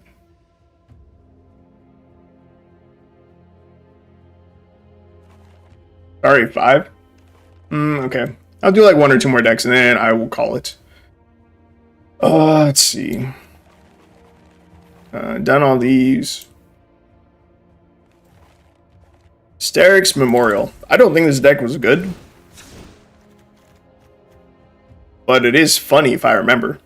So the goal for this deck, you're just running a bunch of mutate stuff.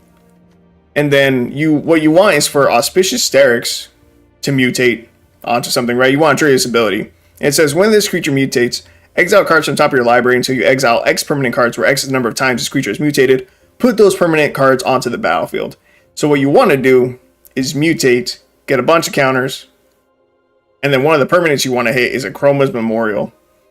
And just cheat this out for free. Creatures you control have flying, first strike, vigilance, trample, haste, and protection from black and from red. And it's just hilarious. So let's give it a shot. See if this deck still holds up.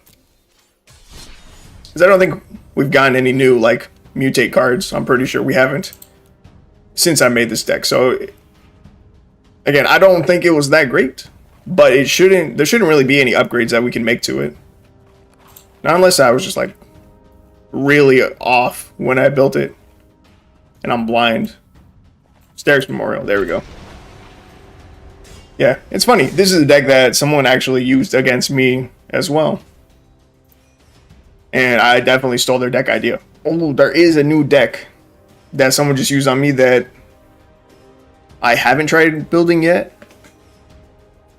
If we win this game, if the deck feels good, I'm gonna make a new deck. One that's not listed yet, one that you probably haven't seen yet. And it's sick. It's a dragon deck. And it's crazy. Okay, so we don't want a Chroma's Memorial in our hand. We also definitely don't want Archipelagore. Motherfucker's huge. This is just another thing that we can hit off of the Sterix to cheat in. And it's just good. You know, free 7-drop seems pretty solid. Damn. We'll keep 6, but this kind of sucks. I'll get rid of a Harrow. I would like to top deck an island, please. Pretty please.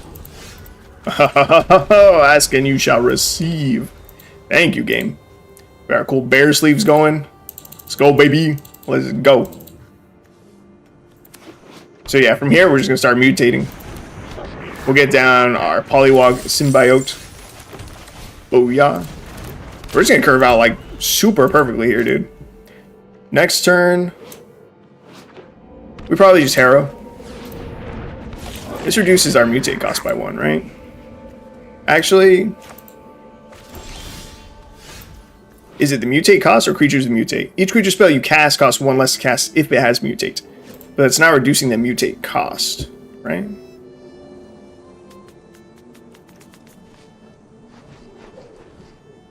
I think that's correct. So, we're just going to Harrow. And this is why Harrow is so good. We're going to Harrow now. We're going to grab a forest and an island. And we're still... because they enter the battlefield untapped, we'll still be able to mutate this Parcel Beast onto the Polywog. What do I want to discard?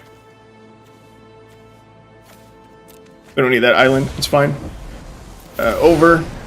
so it's a 2/4. What happens when I tap you? You can pay 1, tap it. Look at the top card of your library. If it's a land card, you may put it on the battlefield. If you don't, put that card on the battlefield, put it in your hand. Each creature spell you cast costs 1 less cast with mutate. Whenever you cast a creature spell, if it has mutate, draw a card and discard card. There's a lot of stuff. Sling Gang Lieutenants. Okay. A little bit scary. That's real bad. And I think we're going to lose.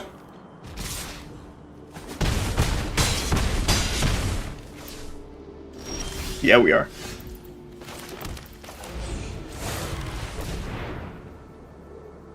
Can we survive one more turn? If they don't have another munitions expert, maybe. No, we can't win. They're going to swing out. We can block one creature. In response, they can use their Sling Gang Lieutenant.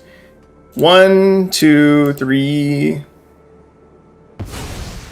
4, 5, 6, 7 damage. They have lethal already. Whatever they're doing now is unnecessary.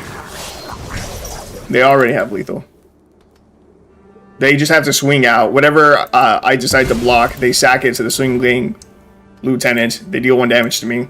And then after they connect with all their goblins, just keep sacking stuff to this. You just sack the rest of your board and ping me out.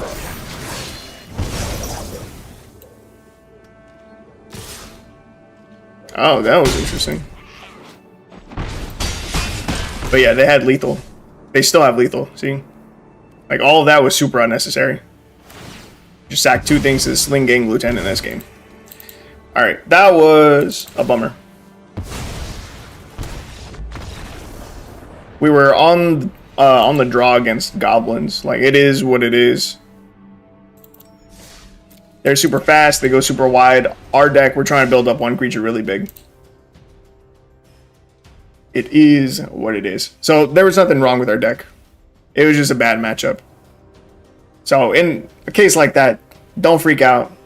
Don't try to make an adjustment to your deck. Know why you lost. And decide from there if you need to make an adjustment. Again, like an overcorrection in this scenario would be to try to find some kind of like board wipe to use against goblins. Like, that's not something that you need to do. You're fine. Alright. Opening hand, looks solid. We got Symbiote back. Turn 3, we can Jewel Thief. Or start mutating already with the Migratory Greathorn. Probably be better. Does that change things? If we Jewel Thief on 3, we get Treasure. I don't think that matters. Bloodghast. Can't block, has haste as long as the opponent has center less life, has landfall. And whenever a land enters the battlefield under control, you may return Bloodghast from your graveyard to the battlefield. Weird. We'll go ahead and mutate.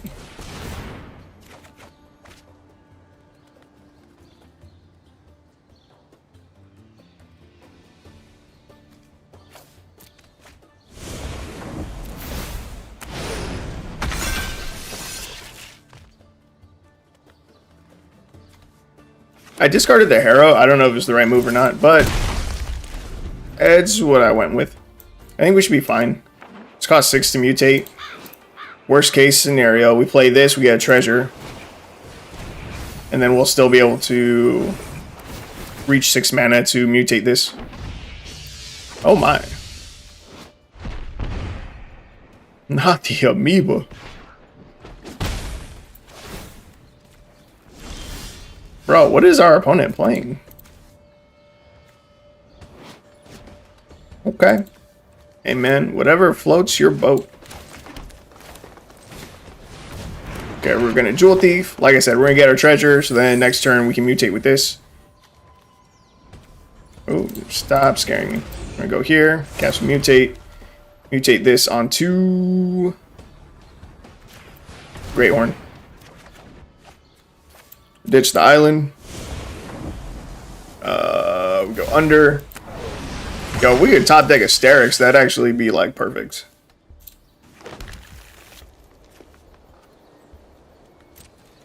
And we swing with the 3/4.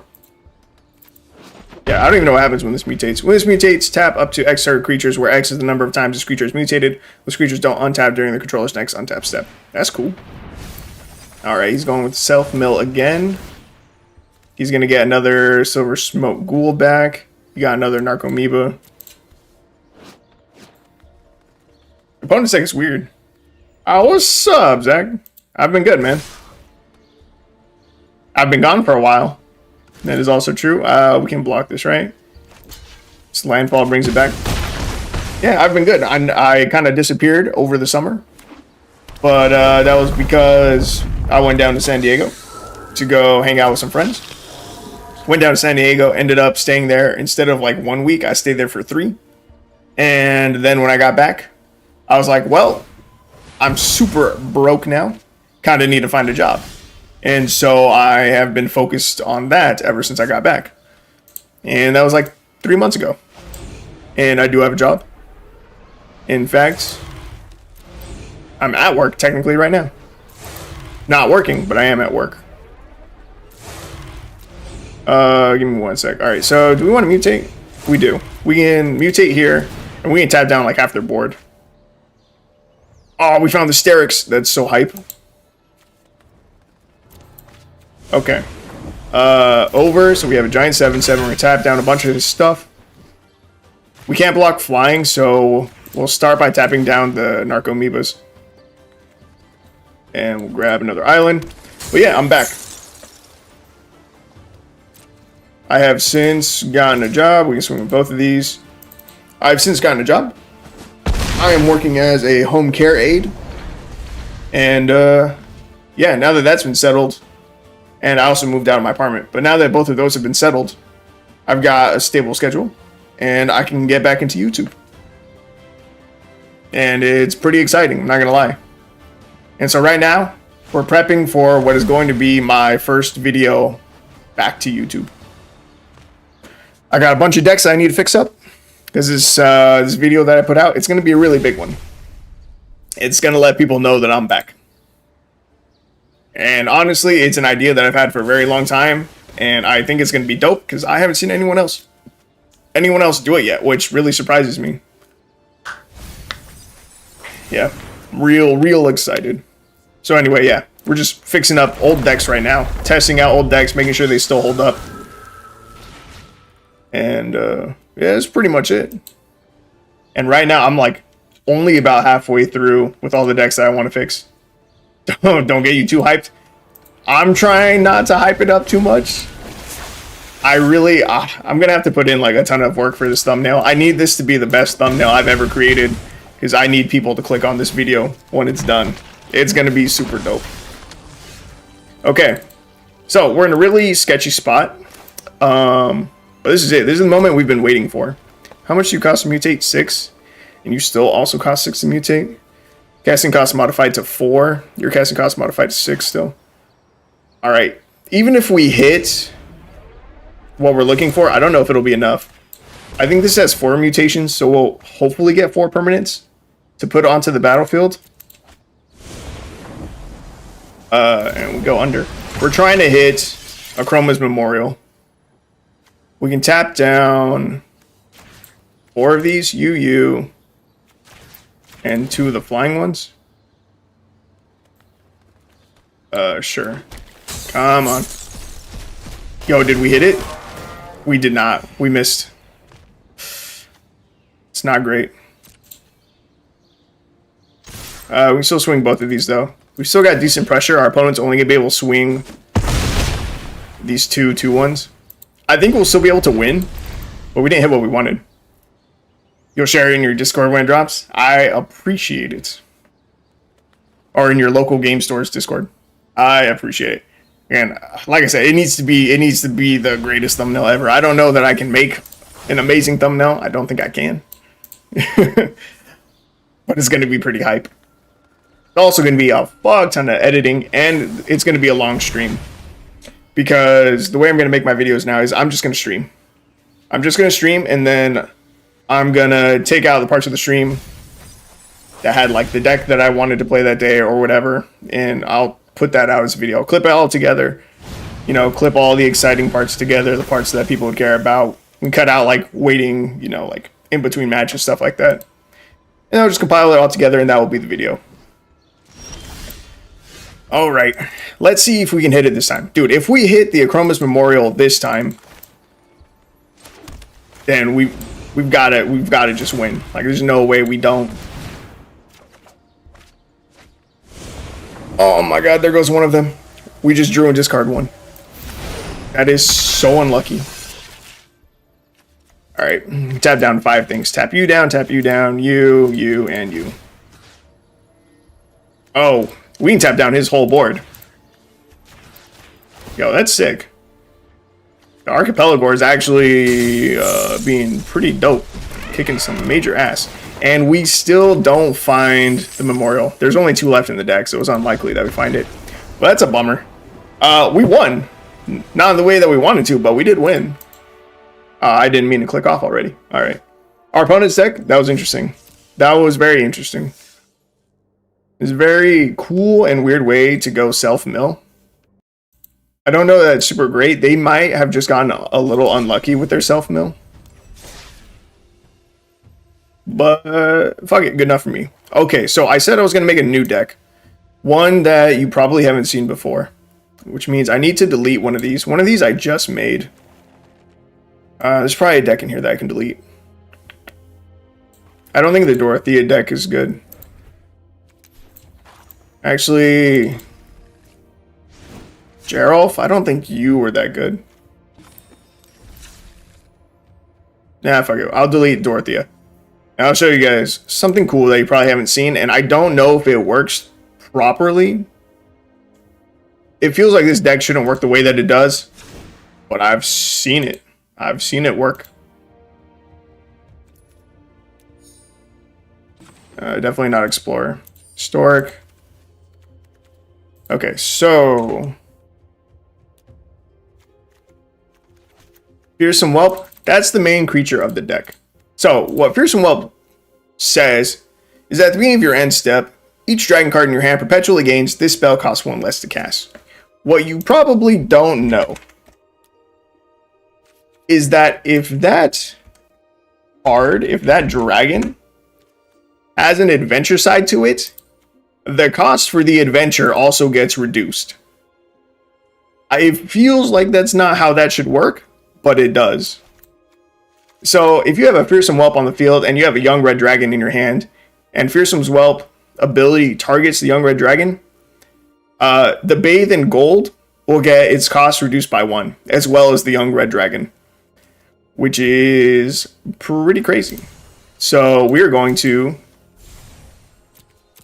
get as many of these dragons with adventures as we can into this deck. What's cool is that a lot of them, they're all commons or uncommons. Like, there's not even a rare option. So it's super budget friendly. Well, I don't know about super. It'll eat through a lot of your uncommons. And I don't have that many. Maybe you guys do. Oh, there is Decadent Dragon, though. To use Expensive Taste, we need a black source in our deck. Exile top 2 cards of target opponent's library face down. You may look at and play those cards for as long as they remain exiled. Or it's just a 4-mana 4/4 flying trample. It says whenever Decadent Dragon attacks, create a treasure token. Oh, actually, I could just throw it in.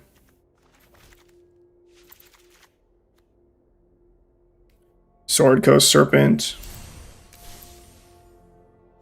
I'll craft it. It's fine. It's only 3 more uncommons. So we're definitely going to need some mana fixing in here. I don't know if I want to craft Decadent Dragon.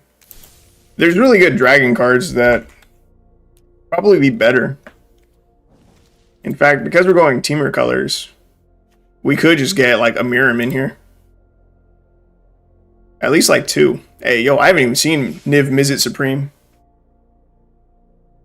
5 mana, 5/5. Flying hexproof and monocolored. Each instant sorcery card in your graveyard that's exactly 2 colors has Jumpstart. That's sick.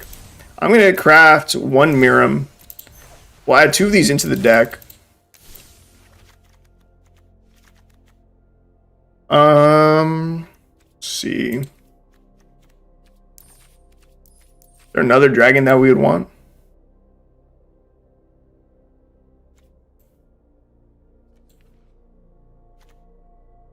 Magda. This becomes tapped. We would get a treasure. Sack 5 treasures. Search your library for an artifact or dragon card. Put that card on the battlefield and shuffle. We could run Gadrak. Can't attack unless you control 4 more artifacts. So we could run a lot of treasure stuff. Spitflame's really good. Probably worth running. Atsushi's really good. We can create 3 treasure tokens when it dies. That might just be the best option. Goldspan Dragon's sick too. Damn, there's so many good dragons. I'm going to run 1 Atsushi, 1 Goldspan Dragon, and 2 Mirams as our rares for the deck. Now, What I want now is the artifacts. I want the dragon orbs. Okay, Lapis Orb of Dragonkind. Tap, add 1 mana of any color. When you spend this mana to cast a dragon spell, scry 2. Give the dragon haste. Or give +1/+1 counter and hexproof until your next turn. Ooh. Tough decisions. The scry one is probably the weakest. I'll create 1 more red one. 2 of the jade ones. And then... Okay, now we're super heavy in the dragons. Like, probably excessively heavy in the dragon spot. Like, we probably cut back on some of these. I don't even know what all these adventures do. So let's see. This creates a treasure token. Cool. Scry 1, then draw a card. Cool. Counter target activated or triggered ability from a non-creature source. Very specific. Return target creature to its owner's hand. And then put 2+1/+1 counters on target creature and untap it against hexproof until end of turn. Okay, so we're going to need something that taps for mana of any color. And I honestly think Paradise Druid is really, really good.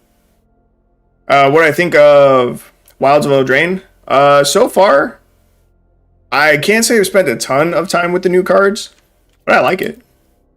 I have, like, nothing bad to say against it, yeah. Oh, right. So, because of how many colors are running, I think I actually just want Ornithopter of Paradise. Because it pretty much guarantees that on turn 2, we can play it. Let's check. Oh, our colors are split fairly evenly, a little heavier into red. For the first 2 turns, we only need a red source, really. Do we have... I don't remember if the sacrifice lands come in Temur colors. Mountain, Forest, Plains, no. Forest, Plains, Island, no. Island, Swamp, Mountain, no. Plains, Island, Swamp, nope. Swamp, Mountain, Forest, no. That's mega ass. I think we're going to run Evolving Wilds. We have no turn 1 play. So I think I'm going to run Evolving Wilds. Which feels kind of bad, but it is what it is. That's annoying. Why wouldn't they have that? I don't know. We're just unlucky. Yeah, I'll double check, but like again. Let's see. Plains.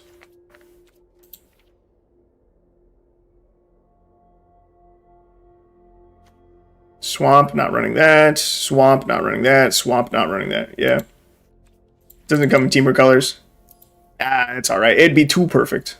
But between the Ornithopter of Paradise, the 4 Evolving Wilds, and then our Jade Orbs, plus the Carnelian Orb, we should be fine.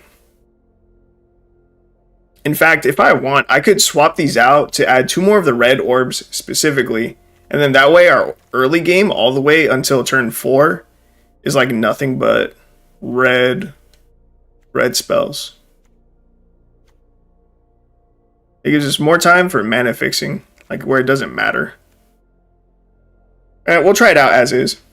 I think the hexproof from the Jade Orb is probably going to be pretty beneficial. Lands 24. I think we're good. I think this is probably it. Yeah. All right. This will be Adventure Dragons. All right. Let's see what we can do. But again, this should be nuts. It's crazy. For some reason, Fearsome Whelp reduces the costs of both sides. And I really feel like it shouldn't work that way, but it does. I don't know if it's a glitch, a bug, or if that really is just how the card would work. And it's hard to tell. And probably a lot of people haven't seen it because Fearsome Whelp is an arena-only card. So, like, the arena community is a lot smaller than, like, the paper Magic community. And they don't have Fearsome Whelp as a card. So it'd be a lot longer before someone discovers it and points it out. You know? Opening hand, like, we can work with this. Evolving Wilds, turn 1, Mountain on turn 2, plus the Ornithopter of Paradise. Turn 3, we could still play another Evolving Wilds, and then also play our Jade Orb. Alright, fuck it. I think his opening hand is fine. But I need to make sure that I grab at least one forest. Easy.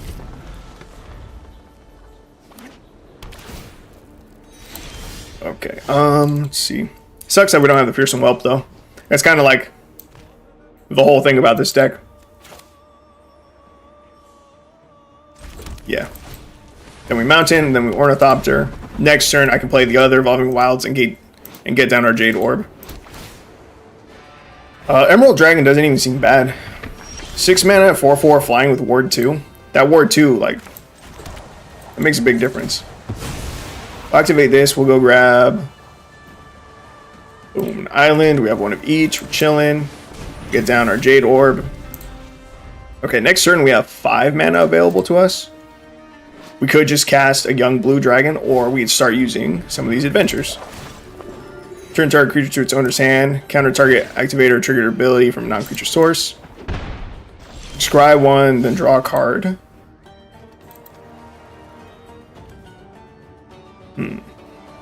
I kind of just want to get a dragon down.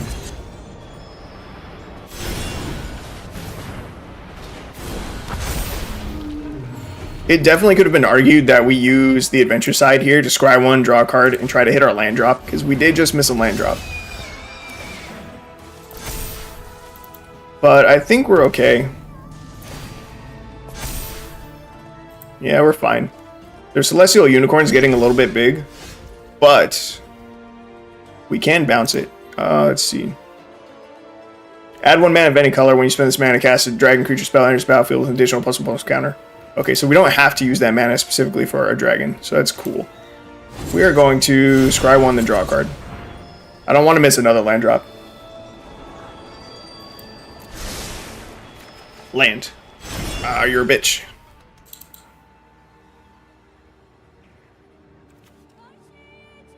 I don't think I want to take that hit from the unicorn.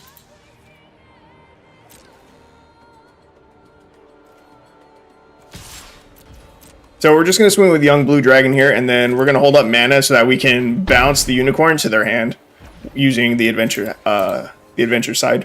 Damn, that really sucks. Maybe we need more lands in the deck. I mean, we have 24. And we have ways to ramp. We got mana dorks. We shouldn't need more lands. I think we're just getting a little unlucky. Yeah, we're definitely going to bounce that unicorn this turn.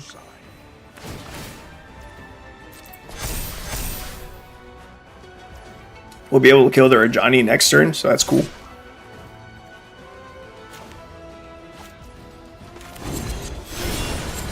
Goodbye, unicorn.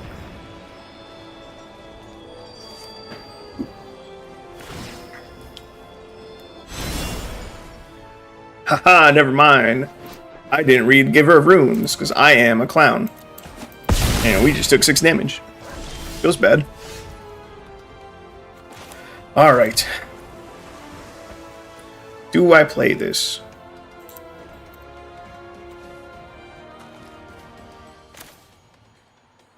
Is that the best that we can do this turn?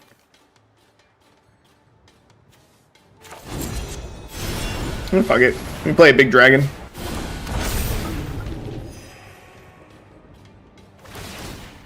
This is bad though.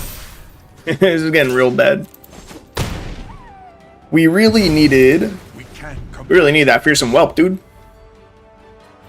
These cards are too expensive without it.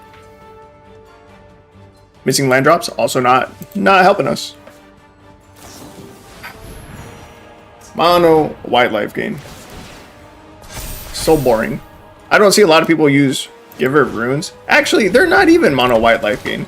At least they shouldn't be. Oh my god, they're running the Windscarred Crags just to get the life gain on ETB.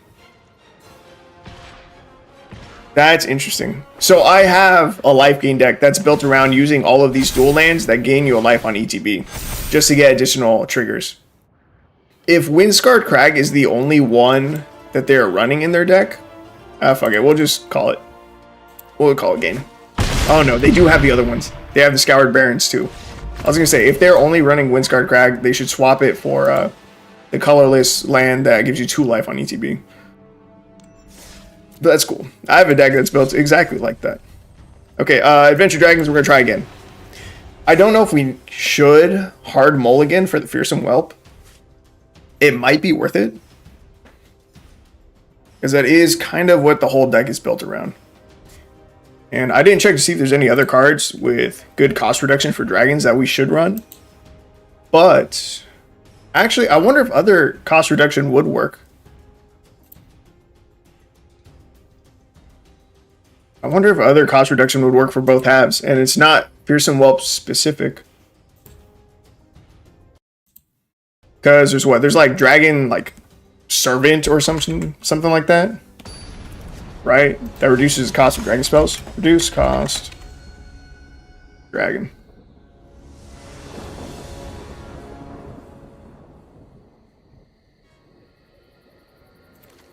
Opening hand, good enough, I think.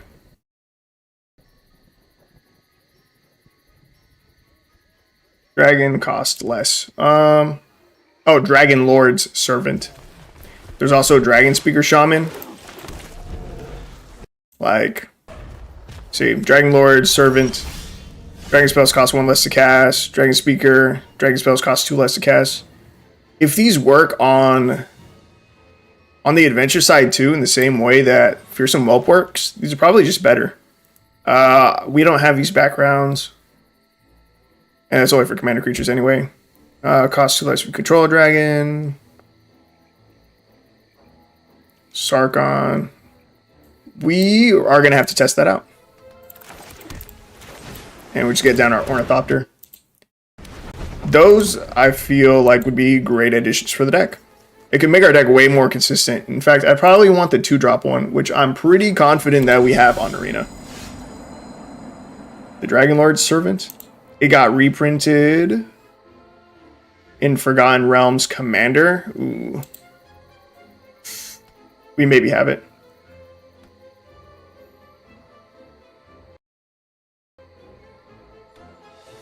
Alright, let's see.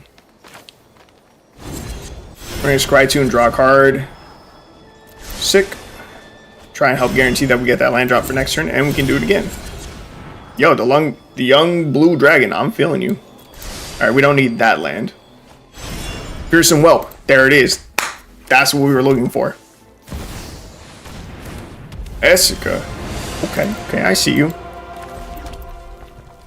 Okay, I really just want to get the Fearsome Whelp down. In fact, we can. We'll do that, and then we can still come here, get in a Scry and a draw. Do I want to guarantee my land drop for next turn? Like, it doesn't hurt, right? Oh, Fearsome Whelp has haste. Bro, I didn't even remember that part. Ooh. Wait. Wait, Fearsome Whelp is each? I thought Fearsome Whelp was only for one of the dragon cards in your hand. It's for each? Oh, and it totally worked. You see that? You see that left side right there? You see that adventure part? The spell costs 1 less to cast. You can see in my hand it costs 3 when its original cost is a 4. Yo, that's not cool. Yo, that's kind of fucked up. That's too good. Yo, what? Alright, I'm just going to play the young blue dragon. I'm going to keep these ones in my hand so that they can get more cost reduction. And it's the beginning of your end step too. That's so nuts. Bro, did they buff Fearsome Whelp, or is this just always how the card has been? I really thought it picked one card from your hand. It's so nuts. I think I'm going to use this Evolving Wilds to go grab another forest. We got a lot of green in our hand. That's crazy.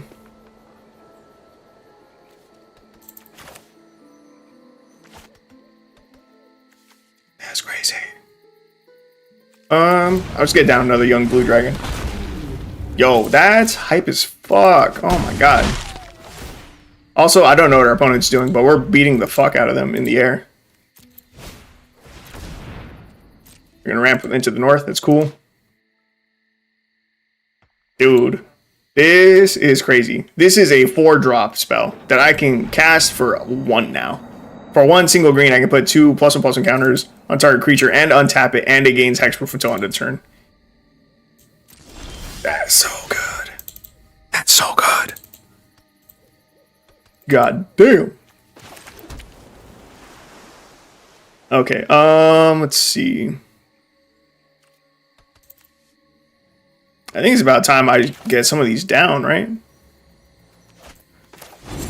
I might as well put 2 +1/+1 counters on something. Put it on this young blue dragon. Cast this bad boy. Swinging for 8 in the air. Our opponent hasn't done anything, like, at all. So it's hard to judge just how good this deck is. But dude, the amount of value you get is insane. Look at this. Look at this. This printed card has a total of 9 mana's worth of shit on it. And we'd be able to cast it for 3.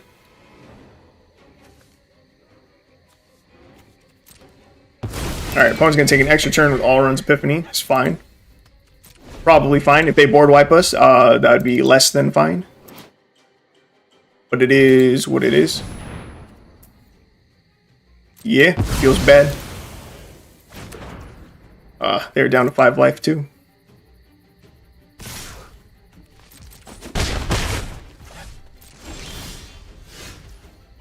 Okay, let's see. God, look at that difference in mana cost. Yeah, we're gonna play a young blue dragon. I could cast this one too. Or I can hold up the scale deflection. Hold up the hexproof. I'm just gonna slime it. If they wipe the board again, they wipe the board again. It is what it is. But currently they cannot block the Dread Linorm. This can't be blocked by creatures with power 3 or less, and that is his whole board currently. So he kind of needs to deal with that. In fact, if I had stopped to think about it, I should have just played that and then held up this one with hexproof. Deal 7 damage to target opponent. Exile 2 cards from their hand. Exile. Oy. Oh yeah, deal 7 damage. Target opponent, creature and opponent controls, or planeswalker and opponent controls. Bummer. That would have been enough. That would have been enough to end the game. 1, 2, 3, 4, 5, 6, 7, 8. I had just enough mana that I would have been able to hold it up to. That's a bummer. This has Ward 2 on it already.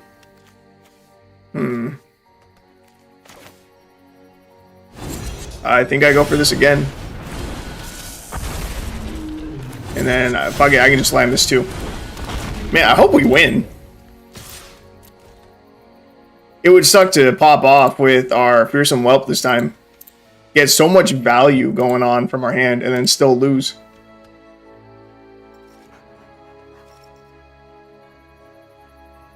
But this is still cool. I'm still super hyped, bro. Fearsome Whelp is insane, though. It's too good. I still gotta see if we have Dragon Lord Servant.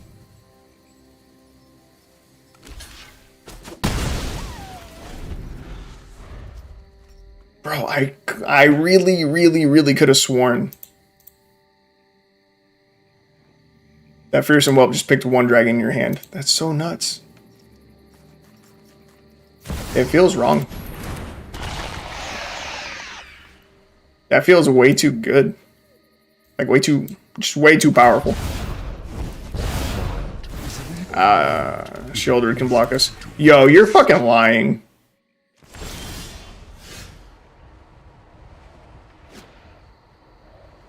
What do I sack?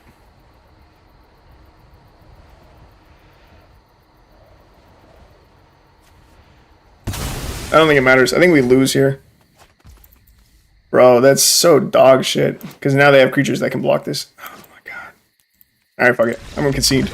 That sucks. I gotta go pee.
Alright, let's see if we have the servant or not.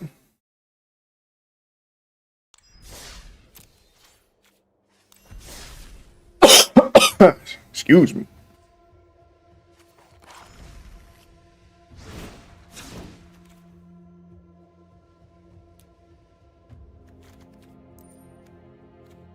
It is here. It is in the game. Dragon spells you cast cost 1 less to cast. Let's see.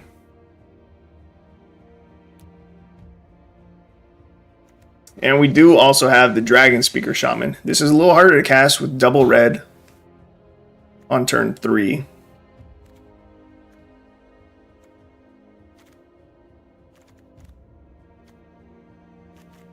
I'm going to go with the 2-drop. I think. Do I actually?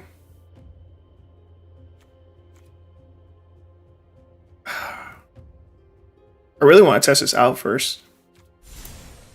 I think I am going to go for the 3-drop. We just have less stuff to play on turn 3 currently. But now we're super heavy into red. Young Blue Dragon is probably the best dragon.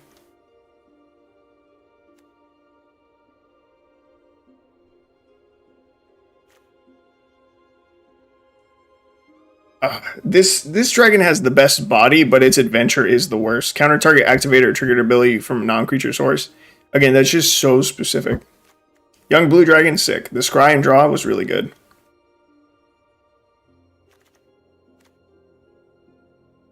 But a 4/4 Flying Ward 2 is, again, arguably one of the best bodies. Okay, alright. I'm gonna get rid of 2 of those. One of these and one of these. Young Red Dragon's actually not that good. Right?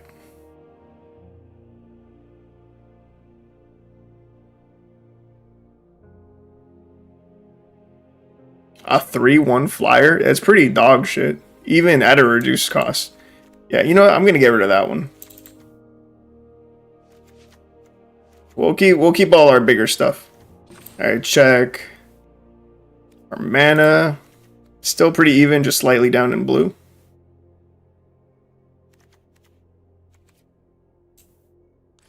Alright, let's try it. Oh, actually, because we need the double red, should I add even more mountains? Again, I can make our early game super consistent just by going with the red orb.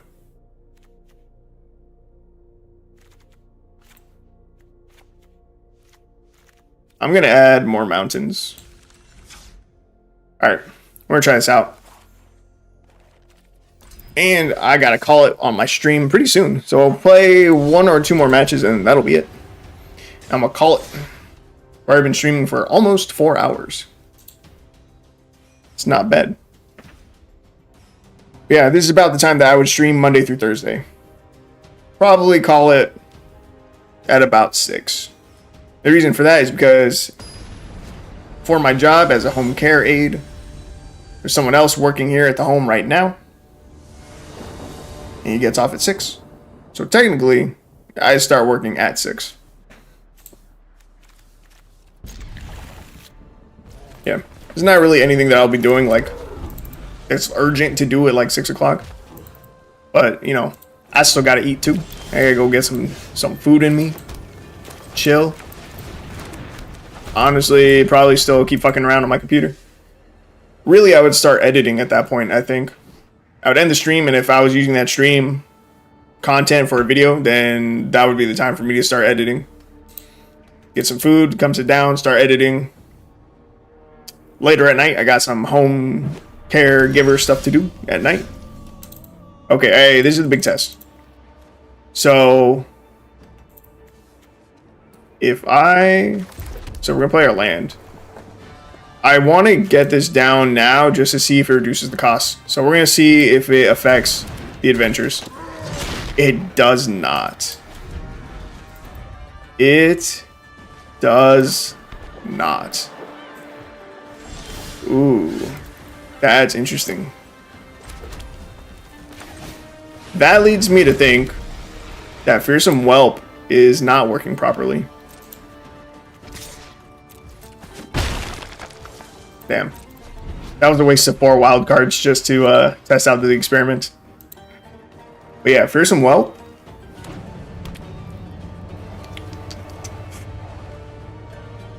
It really oh man. I wonder if it's just too hard to split its ability, or if no one was, you know, tracking the way that it would work when it came to adventures. That's interesting. It's got to be a bug then, right?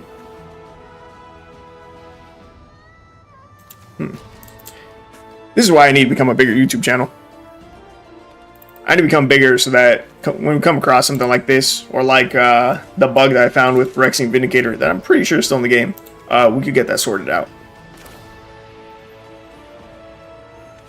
Right, our opponent's looking to board wipe us. Do I even want to play anything? Like, not really. Oh wait, doesn't this get haste? Yo, don't counter me. Counter spells are for pussies.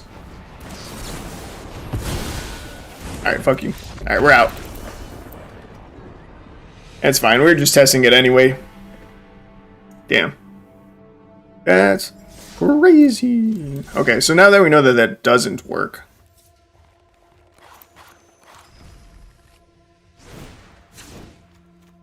If I were to cut these 4, what else would I want in this deck? It felt like we were missing something in that very first game. Do we need more draw? Protection? More treasures? More orbs? Are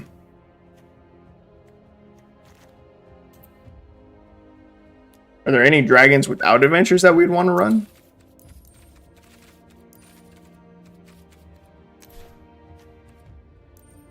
Are there any other good dragons that we could run in like the 1 to 3 drop slot? Probably the 3 drop, because we don't have a lot of 3s.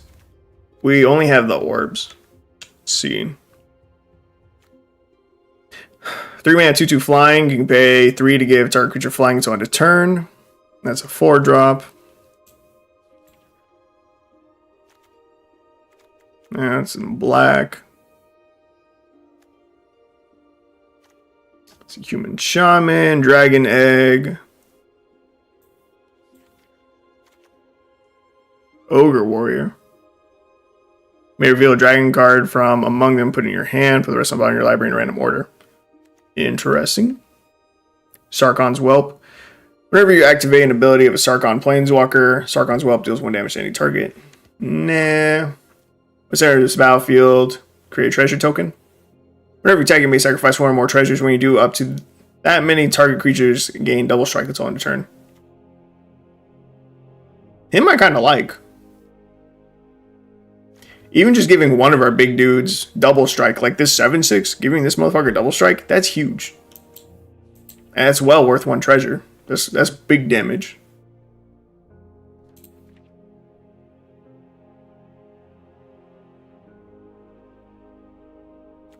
I wonder if it would reduce the cost for prototype.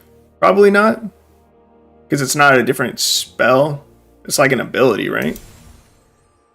Or like an alternate casting cost. Scaled Nurturer. Add a green, spend only cast a dragon creature spell. If you do, you gain 2 life. Yeah, it seems mid. Sprite Dragon. Lock Dragon. Whenever you cast an adventure or dragon spell, this deals damage equal to that spell's mana value to any target that isn't a commander. The person that I played against, they were running this in their deck. You may look at the top card of your library at any time. You may cast dragon spells from the top of your library. That doesn't seem bad. I could run like 2 of these and then 2 of these. Only 2 each because they're legendary. Either 2 and 2 of those or the Swashbuckler. I think it would be more fun to run 2 of these and 2 of these. And luckily I have 2 of each and it won't cost me any more wild cards. So that's cool. So we got a new 2-drop. And then we have Lausanne, Dragon's Legacy, which can do a lot of damage. It can burn for a lot.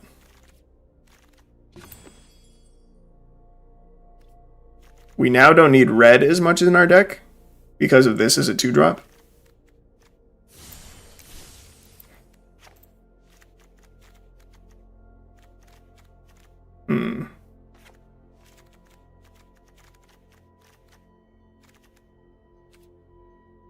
Alright, we'll try this out. This will be the final match, and then I'll call it. Hopefully, it works well. Adventure Dragons, let's go, baby!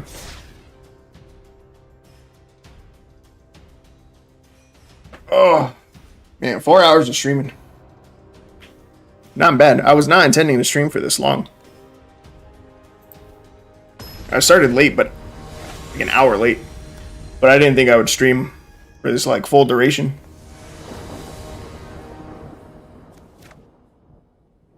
Ooh, that's a Miram. We still haven't seen yet, so that's cool. Elves. A little bit concerning.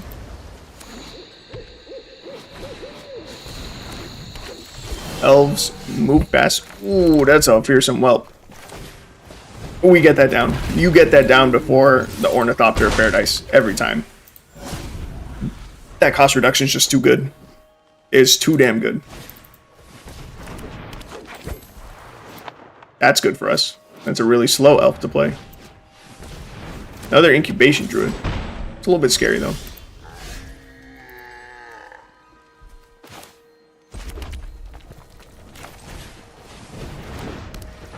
So we can use this to scry 1, then draw a card. Yeah, I'll draw that land. Now, something to keep in mind is that after you cast the adventure side, because this is in exile now, it's not going to get the cost reductions anymore. So that's something to keep in mind. That there will definitely be times when it's beneficial to hold on to a dragon. Now, this is horrifying. I think they're going to fling this at us. And if they do, that's like super fucked up.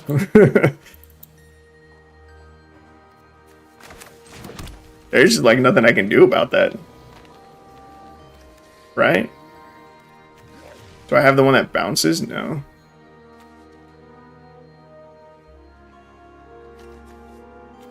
There's just nothing I can do about that. I'll play the Miram, I guess. If they have Fling for Yargle, I'm gonna be upset. They've got red mana available to them, and it's gotta be for a reason. All they had to do was deal 2 damage to me beforehand. I swear to fucking God if they fling at me. Don't do it. Don't do it. How does Miram work? Whenever another non-token dragon enters the battlefield under control, create a token that's a copy of that, except the token isn't legendary. Sick. If we get double Goldspan dragons out next turn, that'd be awesome. plus double emerald dragons. Oh, okay, they don't have the fling. Yo, see, we're about to get insane value right now. Oh, wait, I can only get double of one thing. You see... No, I'm going to block here. I want to keep my Miram alive. Feels bad. Evolving Wilds, you're slow. I'll get another green. But I can get 2 gold span dragons down. Actually, how much damage do I have in the air? 10, 14, 15.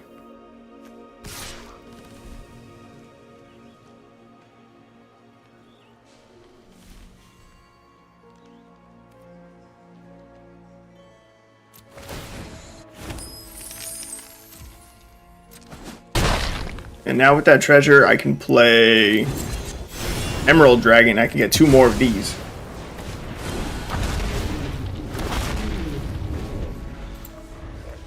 Okay, I think that's it. I think we have game. They can use the Allosaurus Shepherd to make their board really fucking big. Make everything 5/5s. Let's see. I'm at 15. They don't have enough. Or I can take 3. Bro, shut the fuck up. It was 1 second. Literally 1 fucking second passed before you said your go. I just need to block 2 things. And I win the game. It doesn't even matter. Block there. In fact, I can double block here.